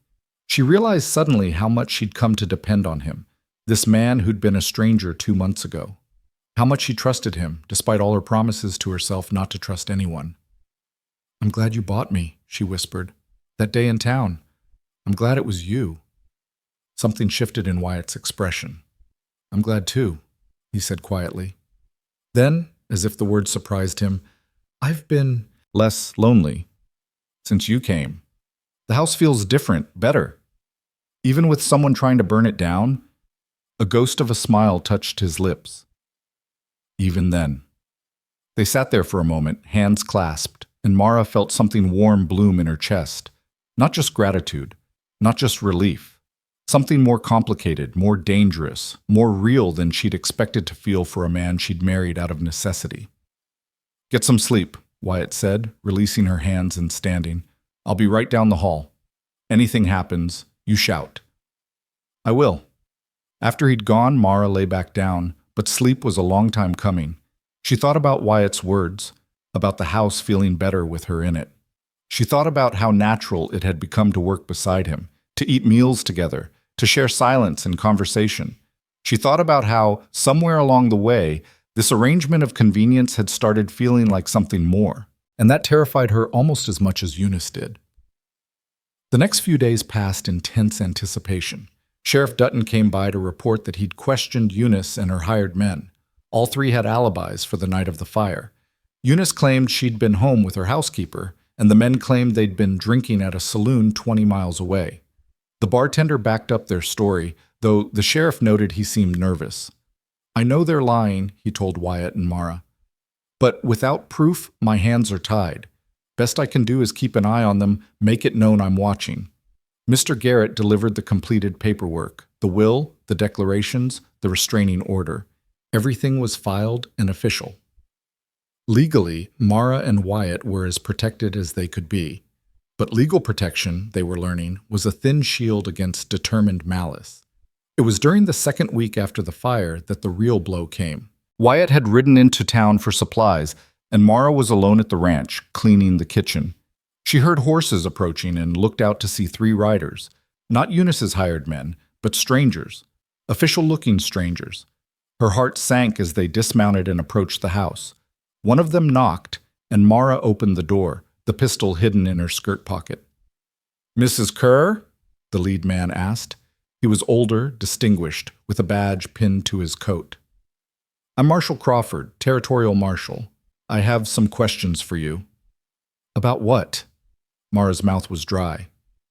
"About your marriage to Wyatt Kerr. We've received a complaint alleging coercion, fraud, and illegal guardianship transfer. I'm here to investigate." Mara's blood ran cold. "Eunice." "Mrs. Vale. Yes. She's filed a formal complaint with the territorial government. Claims you were sold illegally, married against your will, and are being held on this ranch against your wishes." The marshal's eyes were sharp, assessing. Are you here of your own free will, Mrs. Kerr? Yes. Mara lifted her chin. Absolutely yes. You weren't coerced into marriage? No, I married Mr. Kerr to escape my stepmother's abuse. She sold me, Marshall, sold me like property. The marriage was my choice, my protection. The marshal nodded slowly. That's what your lawyer claims, but Mrs. Vale has evidence suggesting otherwise. Witness statements saying you appeared frightened, that you never spoke, that you showed signs of being controlled. Because I was pretending to be deaf, the words burst out of Mara. I pretended for 5 years because it was safer than letting Eunice know I could hear her plans. She wanted my inheritance, Marshall, my father's land, and she was willing to do anything to get it, including selling me to get rid of me. If that's true, it's a serious allegation. It's true, and I can prove it. I can tell you things I overheard, things she said when she thought I couldn't hear. I can... That's all hearsay, Mrs. Kerr, not admissible as evidence. The marshal's expression was sympathetic but firm. Look, I believe you're telling me your truth, but I have a job to do. There's going to be a hearing in 3 weeks. You and Mr. Kerr will need to appear along with Mrs. Vale. A judge will hear both sides and make a determination about the validity of the marriage and the guardianship transfer. And until then, you're free to remain here. But I'd advise you not to leave the territory. And Mrs. Kerr, he fixed her with a serious look. If you are being held against your will, now is the time to say so. I can protect you. I don't need protection from my husband, Mara said quietly. I need protection from my stepmother. But thank you, Marshall. After they left, Mara sat at the kitchen table, her hands shaking. A hearing in 3 weeks, where a judge would decide if her marriage was valid, if she'd been coerced, if Eunice had any claim on her, where everything she'd fought for could be taken away with the strike of a gavel. When Wyatt returned and she told him, his face went pale. 3 weeks. That's not much time to build a defense. What defense? Eunice has money, connections, witnesses who'll say whatever she pays them to say. What do we have? We have the truth. The truth didn't stop the marshal from looking at me like I might be a victim who doesn't know she's been victimized. Mara stood and paced, too agitated to sit still. Wyatt, what if we lose? What if the judge sides with her? Then we appeal. We fight. We don't give up. And if that doesn't work, if she gets guardianship back? Wyatt was quiet for a long moment. Then he said, then we run. We leave the territory, go somewhere she can't follow, start over. Leave your ranch? Your home? Home isn't a place, Wyatt said quietly. I'm starting to understand that. Home is... He stopped, seeming to struggle for words. Home is where you feel safe, where you belong. If this place isn't safe anymore, then it's not home. Not really. Mara stared at him, shocked. You'd do that? Give up everything you've built here? I already lost everything once when Sarah died. The ranch, the house, the land. They're just things. They can't love you back. They can't make you laugh or challenge you or make you want to be better than you are. He met her eyes, and Mara saw something raw and honest in his expression. These past weeks with you here, that's the most alive I've felt in 3 years. If I have to choose between keeping this place and keeping you safe, there's no choice. Not for me. The words hung in the air between them, weighted with meaning neither of them quite knew how to address. Mara felt her heart hammering, felt tears pricking her eyes, felt something huge and terrifying and wonderful swelling in her chest. Wyatt, she started, but didn't know how to finish. He seemed to shake himself, stepping back. We'll prepare for the hearing. Get our story straight, gather whatever evidence we can, maybe find character witnesses who will speak for us, and we'll hope that justice prevails. And if it doesn't, then we'll figure it out together. He managed a tired smile. That's what partners do, right? Right, Mara whispered. That night, as Mara lay in bed, she touched the ring on her finger and thought about Wyatt's words, about home not being a place, about feeling alive, about choosing her safety over everything he'd built. When had this stopped being just an arrangement? When had Wyatt Kerr stopped being just the man who'd bought her and started being the man she couldn't imagine living without? When had her gratitude transformed into something deeper, something that made her chest ache when she looked at him, something that felt dangerously like love. She didn't have answers, but she knew one thing with absolute certainty: she would fight for this. For him, for them, for whatever they were becoming. She'd fought her whole life just to survive. Now she'd fight for something more. She'd fight for a chance at happiness, for a real home, for a future that wasn't just about escaping the past, but about building something new. And if Eunice wanted to take that away, she'd find that the girl she'd thought was broken and helpless had learned to fight back. The hearing was in 3 weeks. Mara intended to win. The 3 weeks before the hearing passed in a blur of preparation and mounting tension. Wyatt and Mara spent their days gathering evidence. The bill of sale from Eunice, statements from townspeople who'd witnessed the auction, records from the county clerk. Mr. Garrett worked tirelessly, building their case piece by piece, but even he admitted their position was precarious. The law around guardianship and women's rights is murky at best, he told them during one of their meetings. Judges have wide discretion. A lot will depend on how you present yourselves, how credible you seem, whether the judge believes your marriage is genuine or a legal maneuver. It is genuine, Mara said, and was surprised to realize she meant it. What had started as necessity had become something real, something she couldn't quite define but felt in her bones. Wyatt glanced at her, something unreadable in his eyes. It's genuine, he confirmed. The night before they were to leave for the territorial capital, where the hearing would be held, neither of them could sleep. Mara found Wyatt sitting on the porch in the darkness, staring out at the snow-covered valley. You should be resting, she said, wrapping a blanket around her shoulders against the cold. Can't. Too much thinking. He gestured to the space beside him on the bench. Join me? She sat, and for a while they just listened to the night sounds.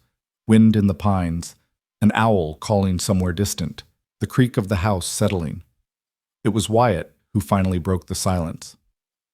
I've been thinking about what happens if we lose tomorrow, he said quietly. About running, starting over somewhere new, and I realized something. He turned to look at her, his face half shadowed in the moonlight. I don't want to run. Not because of the ranch or the land. I don't want to run because it would mean Eunice won. It would mean cruelty and greed triumph over what's right. And I'm tired of that. I'm tired of letting fear make the decisions. So what do? We walk into that courtroom tomorrow, and we tell the truth. All of it. We tell them who you really are, what she really did, and we trust that somewhere in this broken system there's still room for justice. He reached over and took her hand. And whatever happens, we face it together. Mara looked down at their joined hands, at Sarah's ring glinting on her finger. I'm scared, she admitted. Me too. Wyatt's grip tightened, but I'm less scared with you beside me than I've been of anything in 3 years. That has to count for something. Wyatt, I need to tell you something. Mara's voice was barely above a whisper. This marriage, it stopped being just practical for me. Somewhere along the way, it became real. You became real. And I don't know when it happened or how, but She faltered, searching for words. I care about you, more than I thought I could care about anyone. Wyatt went very still. Mara, you don't have to say anything. I just needed you to know, before tomorrow, in case, her voice broke, in case everything goes wrong. Nothing's going wrong. Wyatt shifted to face her fully, his hands coming up to frame her face. And you're right, this stopped being just practical. It became real for me too.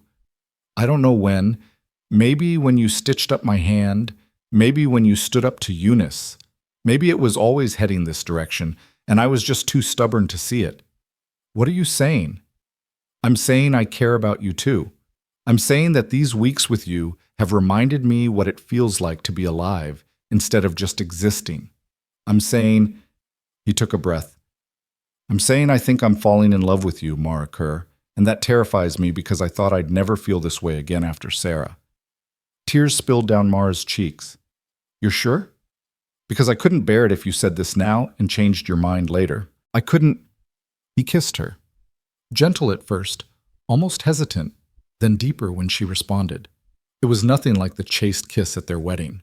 This was real and raw and full of all the things they'd been too afraid to say. When they finally pulled apart, Both of them were breathing hard. "I'm sure," Wyatt said firmly. "Are you?" "Yes," Mara laughed through her tears. "God help me. Yes." They sat together on the porch until dawn, talking about everything and nothing, making plans for a future they might not get to have, holding on to each other like lifelines. When the sun finally rose, painting the snow pink and gold, they went inside to prepare for the journey ahead. The ride to Helena, the territorial capital, took 2 days. They traveled in silence mostly, both lost in their own thoughts about what awaited them. When they finally reached the city, it seemed impossibly large and bustling after the quiet isolation of the ranch. People filled the streets, carriages rattled past, buildings rose 3 and 4 stories high. Mr. Garrett met them at the courthouse, his face grave. "I need to prepare you," he said. "Mrs. Vale has brought 5 witnesses. They're claiming you were coerced, that you showed signs of abuse, that the marriage was arranged against your will." "That's all lies," Mara said. "I know, but lies told convincingly can be as powerful as truth." He led them inside the massive stone building. The judge is Hiram Blackwell. He's fair but conservative. He doesn't like seeing the law twisted for personal gain, but he also doesn't like seeing young women taken advantage of. We need to convince him you're the former, not the latter. The courtroom was smaller than Mara expected, wood-paneled and solemn. Eunice was already there with her lawyer, a slick man in an expensive suit. She looked prosperous and respectable, every inch the concerned guardian fighting for her stepdaughter's welfare. When her eyes met Mara's, they were cold as winter ice. Judge Blackwell entered, a gray-haired man with sharp eyes and a weathered face that suggested he'd seen every kind of human foolishness. He called the court to order and asked Eunice's lawyer to present his case. What followed was a masterclass in manipulation. Eunice's lawyer painted a picture of a vulnerable deaf girl sold by her desperate guardian to an older man who'd taken advantage of her disability. He called witness after witness, people from Coldwater who testified that Mara had never spoken, had appeared frightened and submissive, had shown all the signs of someone being controlled. She was terrified that day of the auction, one woman testified. Sitting in that wagon like a trapped animal, it was heartbreaking. "I saw Mr. Kerr at the auction," testified Samuel Worth, the saloon owner. "He looked at that girl like she was a piece of property he was evaluating. Made my skin crawl." Each testimony felt like a nail in their coffin. Mara watched the judge's face, trying to read his reaction, but he remained impassive. Then it was their turn. Mr. Garrett called Wyatt first, and he told their story from his perspective. The auction, the purchase, the discovery that Mara could hear, the marriage to protect her from Eunice's machinations. He was calm and straightforward, but Mara could see the lawyer preparing to tear his testimony apart. "Mr. Kerr," Eunice's lawyer said during cross-examination, "isn't it true that you're a lonely widower who purchased a young, vulnerable girl to serve as a replacement for his dead wife?" "No," Wyatt's voice was firm. "I bought Mara because watching someone be sold like livestock turned my stomach. I married her to protect her from a woman who'd already proven she saw her as property. How convenient that this protection came with control of valuable land. I don't want her land. I want her safe." "Do you expect us to believe that a 42-year-old man married a 17-year-old girl out of pure altruism? I expect you to believe I married a woman I've come to love because she deserves better than what life has given her." Wyatt's eyes found Mara's across the courtroom. "And because she makes me want to be better than I've been." The lawyer tried to push further, but Judge Blackwell interrupted. "I think we've established Mr. Kerr's motives sufficiently. Call your next witness." Mr. Garrett stood. "The defense calls Mara Kerr." Mara's legs felt weak as she walked to the witness stand, but she kept her head high. She'd survived Eunice's cruelty for years. She could survive this. Mr. Garrett started with gentle questions: her childhood, her father's death, life with Eunice. Mara answered clearly, her voice steady. Then he asked about the deafness. "Tell the court the truth, Mrs. Kerr. Can you hear?" "Yes." Mara looked directly at Eunice as she spoke. "I've been able to hear for the past 5 years. Not perfectly. The fever damaged my hearing. But I can hear loud sounds, voices when someone speaks clearly. I let everyone believe I was completely deaf because it was safer. A murmur ran through the courtroom. Judge Blackwell leaned forward. Safer how? Because people say things around deaf girls they wouldn't say otherwise. My stepmother talked about her plans, her schemes, things she wanted hidden. As long as she thought I couldn't hear, I was invisible. And invisible meant I could survive. What kinds of plans did you overhear? Mr. Garrett asked. Plans to sell my father's land, to get rid of me so she could claim I'd abandoned my inheritance, to marry me off to someone who would sign over the land rights. Mara's voice shook but held. And once, late at night when she thought I was asleep, I heard her talking to a man about poison, about how accidents happen on ranches all the time, about how problem girls sometimes disappear. That's a lie. Eunice was on her feet, her face red with fury. She's lying. The fever made her mad. She hears things that were never said. Order! Judge Blackwell's gavel cracked down. Mrs. Vale, you'll have your chance to speak. Sit down. Tell me about the auction, Mr. Garrett continued, about Mr. Kerr buying you. I was terrified, Mara admitted, but not of him, of where I'd end up, who would buy me, what they'd do with me. When Wyatt, Mr. Kerr, when he bought me and took me to his ranch, he gave me food and shelter and asked for nothing in return. He taught me ranch work. He treated me like a person, not property. He never once tried to hurt me or take advantage of me. And the marriage? Was my choice, my decision. Wyatt proposed it as protection when we learned Eunice wanted to challenge the sale, but it became more than protection. Mara looked at Wyatt again, and this time she let everything she felt show in her face. It became real. He became real to me. He's the first person in 5 years who's made me feel safe enough to use my voice, to be myself, to hope for a future. Eunice's lawyer stood for cross-examination, and he was merciless. He questioned her about every detail of her story, trying to trip her up, to find inconsistencies. He suggested she'd been coached, that she was suffering from Stockholm Syndrome, that she couldn't possibly know her own mind at 17. Isn't it true, Miss Quinn? Mrs. Kerr, Mara interrupted. Isn't it true that you're so desperate for approval, for affection, that you've convinced yourself you love the man who bought you? No. Mara's voice rang clear. I love him because he's kind, because he's patient, because when I told him I'd been lying about being deaf, he understood instead of being angry, because he makes me coffee in the morning and teaches me to play cards and looks at me like I matter. Her voice cracked. I love him because he's the only person who's ever made me feel like I deserve to be loved. The courtroom was silent. Even the lawyer seemed at a loss for words. Judge Blackwell made a note, his expression still unreadable. Does the defense have any other witnesses? He asked. Yes, Your Honor. We call Eunice Vale. Eunice took the stand with perfect composure, every inch the wronged guardian.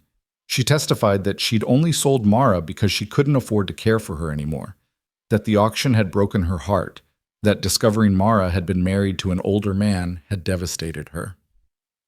I only want what's best for my stepdaughter, she said, dabbing at her eyes with a handkerchief. I want her protected, cared for, safe from those who would exploit her. Mrs. Vale, Mr. Garrett said during his cross-examination, why did you accept money for Mara if you cared so much about her welfare? I was desperate. I had no choice. But you had a house, land, resources from your late husband's estate. Why were you so desperate? The estate was smaller than expected. Medical bills. Debts. Medical bills? Mr. Garrett pulled out papers. According to county records, you paid cash for a new carriage just 2 weeks before the auction. You bought 3 new dresses from the dressmaker. You donated $50 to the church. These don't sound like the actions of a desperate woman. Eunice's composure cracked slightly. I had to maintain appearances. Or you wanted Mara gone so you could claim her inheritance. Mr. Garrett's voice was sharp. Isn't it true that Mara owns 200 acres of prime land with water and timber rights? Land you've been trying to gain control of since your husband died? That's not, Isn't it true that you've met multiple times with land speculators about selling that property? That you've tried to forge documents claiming abandonment so you could take control?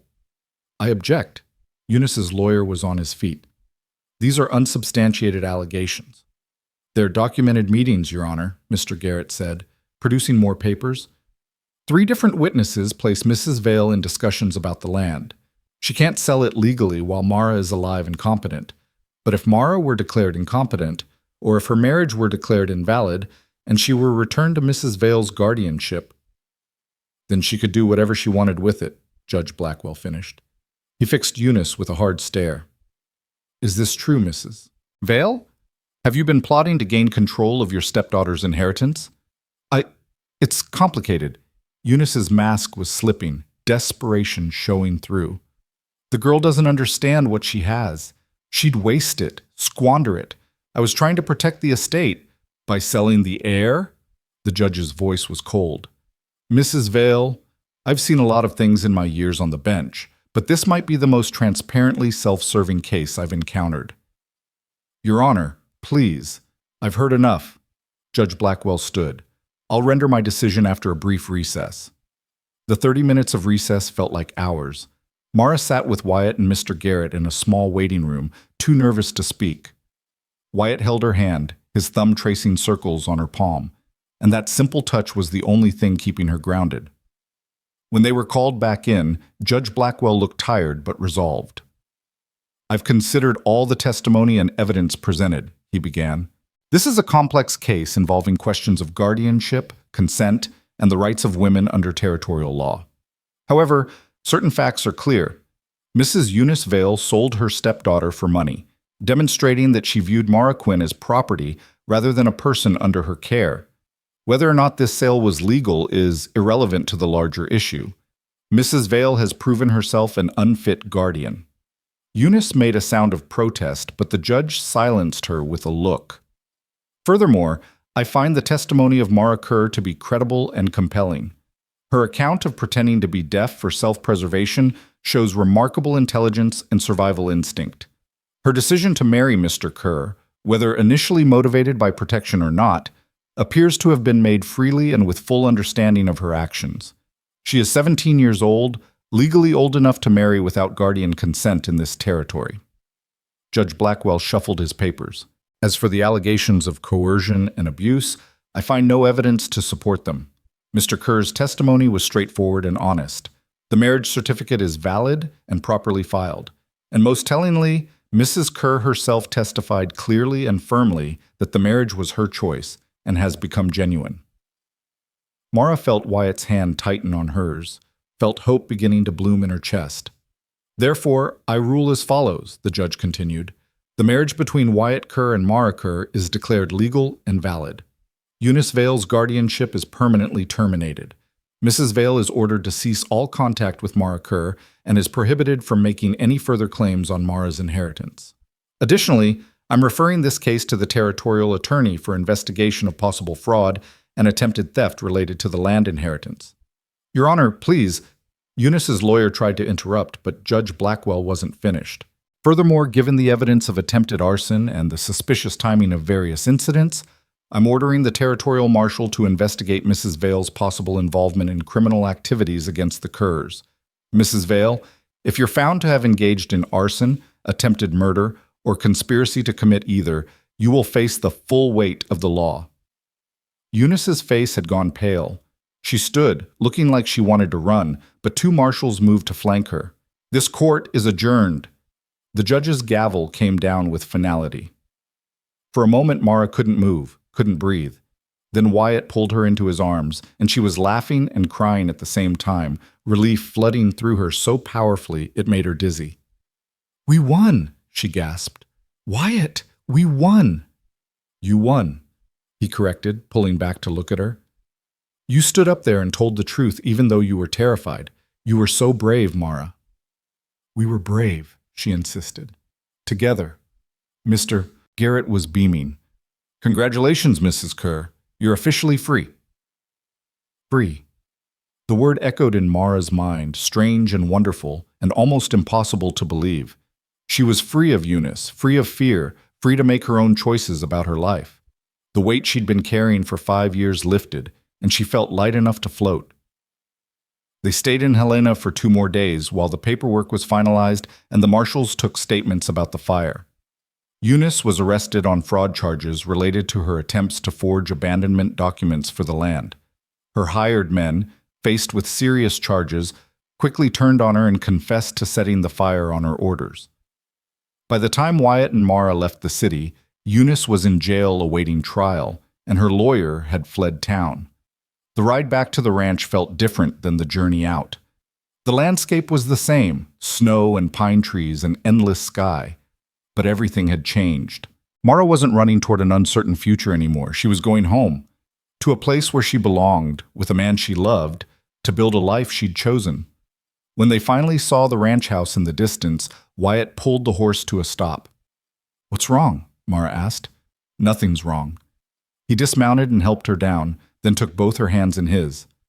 "I just want to say this before we get back, before real life starts again, and we get busy with all the things that need doing." "Say what?" "That I meant what I said in court. I love you, Mara. Not because you need protecting, or because circumstances pushed us together. I love you because you're brave and strong and funny and kind, because you make coffee too weak and hum when you think no one's listening, because you stood up to Eunice even though you were terrified, because you're you." Mara felt tears welling up. "I love you too. I think I started loving you the night you stitched my hand, and I got to see how gentle you could be. Or maybe it was earlier, when you defended me to Eunice. Or maybe it was the first night when you said I was safe and I almost believed you." "We should probably seal this with a kiss," Wyatt said, smiling. "Probably," Mara agreed. This kiss was different from the one on the porch. That had been desperate, full of fear and uncertainty. This was full of promise and hope and the certainty that whatever came next, they'd face it together. When they finally pulled apart, both of them were grinning like fools. They rode the last mile home hand in hand, and when they reached the house, Wyatt insisted on carrying Mara over the threshold. "This is silly," she protested, laughing. "We've been married for weeks. We've lived here together. Doesn't matter. We're doing this properly." He swept her up in his arms, making her squeal, and carried her inside. "Welcome home, Mrs. Kerr." "Welcome home, Mr. Kerr," she replied, and kissed him again because she could, because she wanted to, because he was her husband in truth now, and not just on paper. The weeks that followed were the happiest of Mara's life. They fell into new rhythms, working the ranch together during the day, cooking and talking and laughing in the evenings. Wyatt taught her to ride properly, to shoot straight, to read the weather in the clouds. Mara taught him that life didn't have to be so serious all the time, that laughter was allowed, that joy could coexist with memory. They talked about Sarah sometimes, and Wyatt showed Mara pictures, told stories, shared the grief he'd been carrying alone for so long. Mara listened and understood that loving her didn't mean he'd stopped loving Sarah. Hearts, she was learning, were big enough for both. Spring came early that year, melting the snow and coaxing green shoots from the frozen ground. True to Wyatt's word, the meadow exploded with purple lupines, thousands of them swaying in the breeze.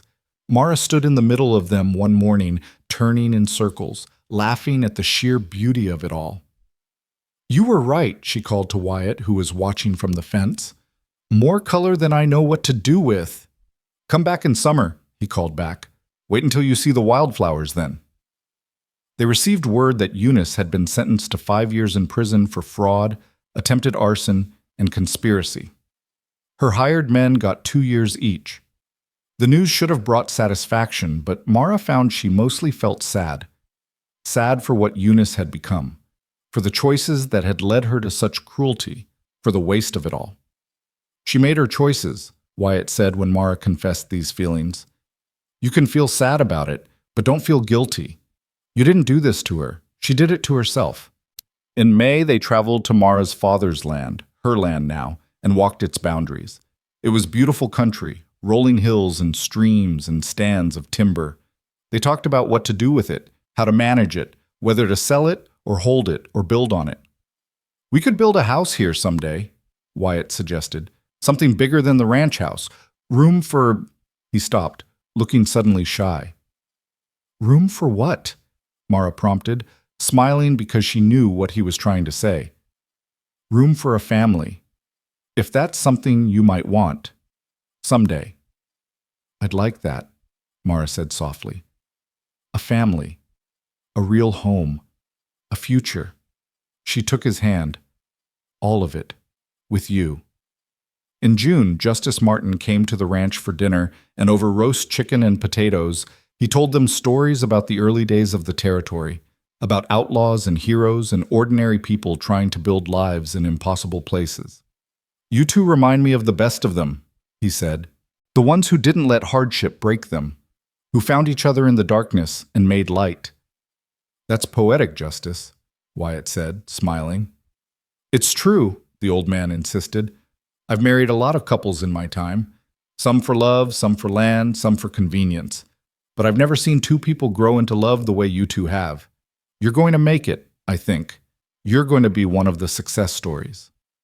After he'd gone, Mara and Wyatt sat on the porch watching the stars come out. She leaned against him, his arm around her shoulders, and thought about the journey that had brought them here. From that snowy day in Coldwater when she'd been sold like property to now, sitting safe and loved and free under a sky full of stars. "What are you thinking?" Wyatt asked quietly. "That I'm grateful. For all of it, even the hard parts, because they led me here, to you, to this life. Even being sold from a wagon? Even that." Mara looked up at him.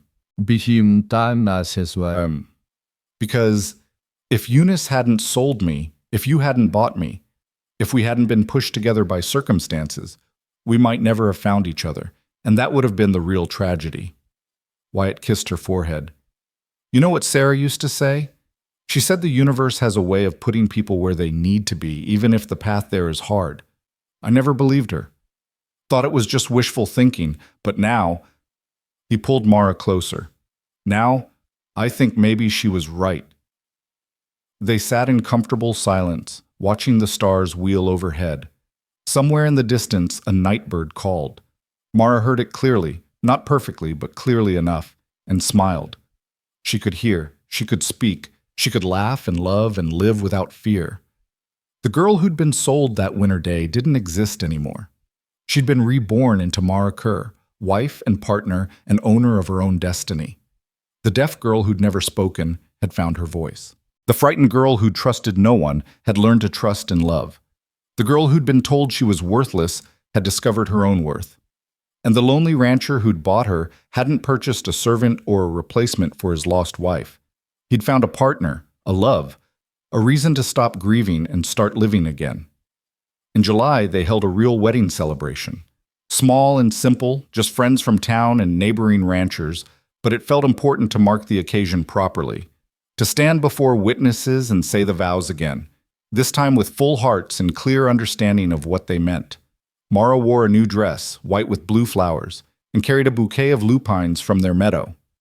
Wyatt wore his good suit and looked at her like she'd hung the moon. When Justice Martin pronounced them husband and wife for the second time, and Wyatt kissed her, everyone cheered. "Third time's the charm," Thomas Brennan joked. "First at the auction, second in the courtroom, third in front of God and everybody." "Actually," Mara said, laughing, "this is the fourth time. We had a ceremony at the courthouse first." "Fourth time, then. Either way, you two are properly married now. Can't get more married than this." They danced on the porch under paper lanterns Mara had made, ate food brought by neighbors who'd become friends, told stories, and laughed until their sides hurt. It was everything a wedding should be, joyful and full of love and promise for the future. As the evening wound down and guests began heading home, Mara found herself standing at the edge of the porch, looking out at the land that had become hers. Not just the ranch, but the whole valley, the mountains beyond, the endless sky overhead. This was her home, her territory, her life. "Happy?" Wyatt came to stand beside her. "Incredibly." She leaned into him. "You know what the best part is? Tell me. I'm not afraid anymore. For 5 years, I was afraid every single day. Afraid of what Eunice would do. Afraid of what would happen to me. Afraid to speak or move or exist. And now," she spread her arms wide, "now I'm not afraid of anything." "Nothing at all?" "Well," Mara amended, "I'm a little afraid of the chickens. They're mean." Wyatt laughed, the sound rich and warm. "I'll protect you from the chickens." "My hero," Mara said solemnly, then grinned. But seriously, I'm not afraid because I know whatever comes, we'll face it together. And that makes all the difference. All the difference, Wyatt agreed. They stood together as night fell completely, watching the stars emerge one by one. The house behind them was full of light and warmth. The land around them was settling into peaceful darkness. And between them was a love that had started as necessity and grown into something neither of them had been looking for but both desperately needed. Somewhere in the valley, a wolf howled. Mara heard it and smiled, remembering the wolves that had circled the merchant's wagon, the moment when she'd realized Wyatt was the kind of man who rode toward danger to help strangers. That moment had told her everything she'd needed to know about him, even if she hadn't understood it at the time. "I hear you," she whispered, though whether she was talking to the wolf or to Wyatt, or to the universe itself, she wasn't entirely sure. "I hear you too," Wyatt whispered back, understanding somehow what she meant. And in that moment, Mara Quinn Kerr, who had been sold as a deaf girl and had learned to hear, who had been told she was worthless and had learned her worth, who had been treated as property and had claimed her freedom, understood that sometimes the hardest journeys lead to the best destinations. She'd been bought for $15 and had gained everything that mattered. She'd married for protection and had found love. She'd pretended to be deaf and had finally found her voice. The lonely rancher had bought a girl from the back of a wagon on the coldest day of winter. But what he'd really found was spring, renewal, growth, the promise of new life and new hope. They had said she was broken, unwanted, impossible to love. But she'd only been waiting for someone worth listening to, someone who saw her not as property or burden, but as a person deserving of respect and care and love. And the rancher who'd thought his heart had died with his wife had learned that hearts could grow, could expand, could find room for new love without diminishing the old. Together, they'd built something real from the ruins of their separate griefs. Together, they'd proven that sometimes the most unconventional beginnings lead to the strongest foundations. Together, they'd found home, not in a place, but in each other. As they finally went inside, hand in hand, the house welcomed them with warmth and light. Tomorrow would bring new challenges. There was always work to be done on a ranch, always problems to solve, always uncertainties to face. But they would face them together, as partners, as lovers, as husband and wife in the truest sense of all those words. The story that had begun with a sail in the snow ended with a marriage sealed by love. The girl who couldn't speak had found her voice. The man who couldn't love again had found his heart. And in the process, they'd both discovered that sometimes you have to lose everything to find what really matters.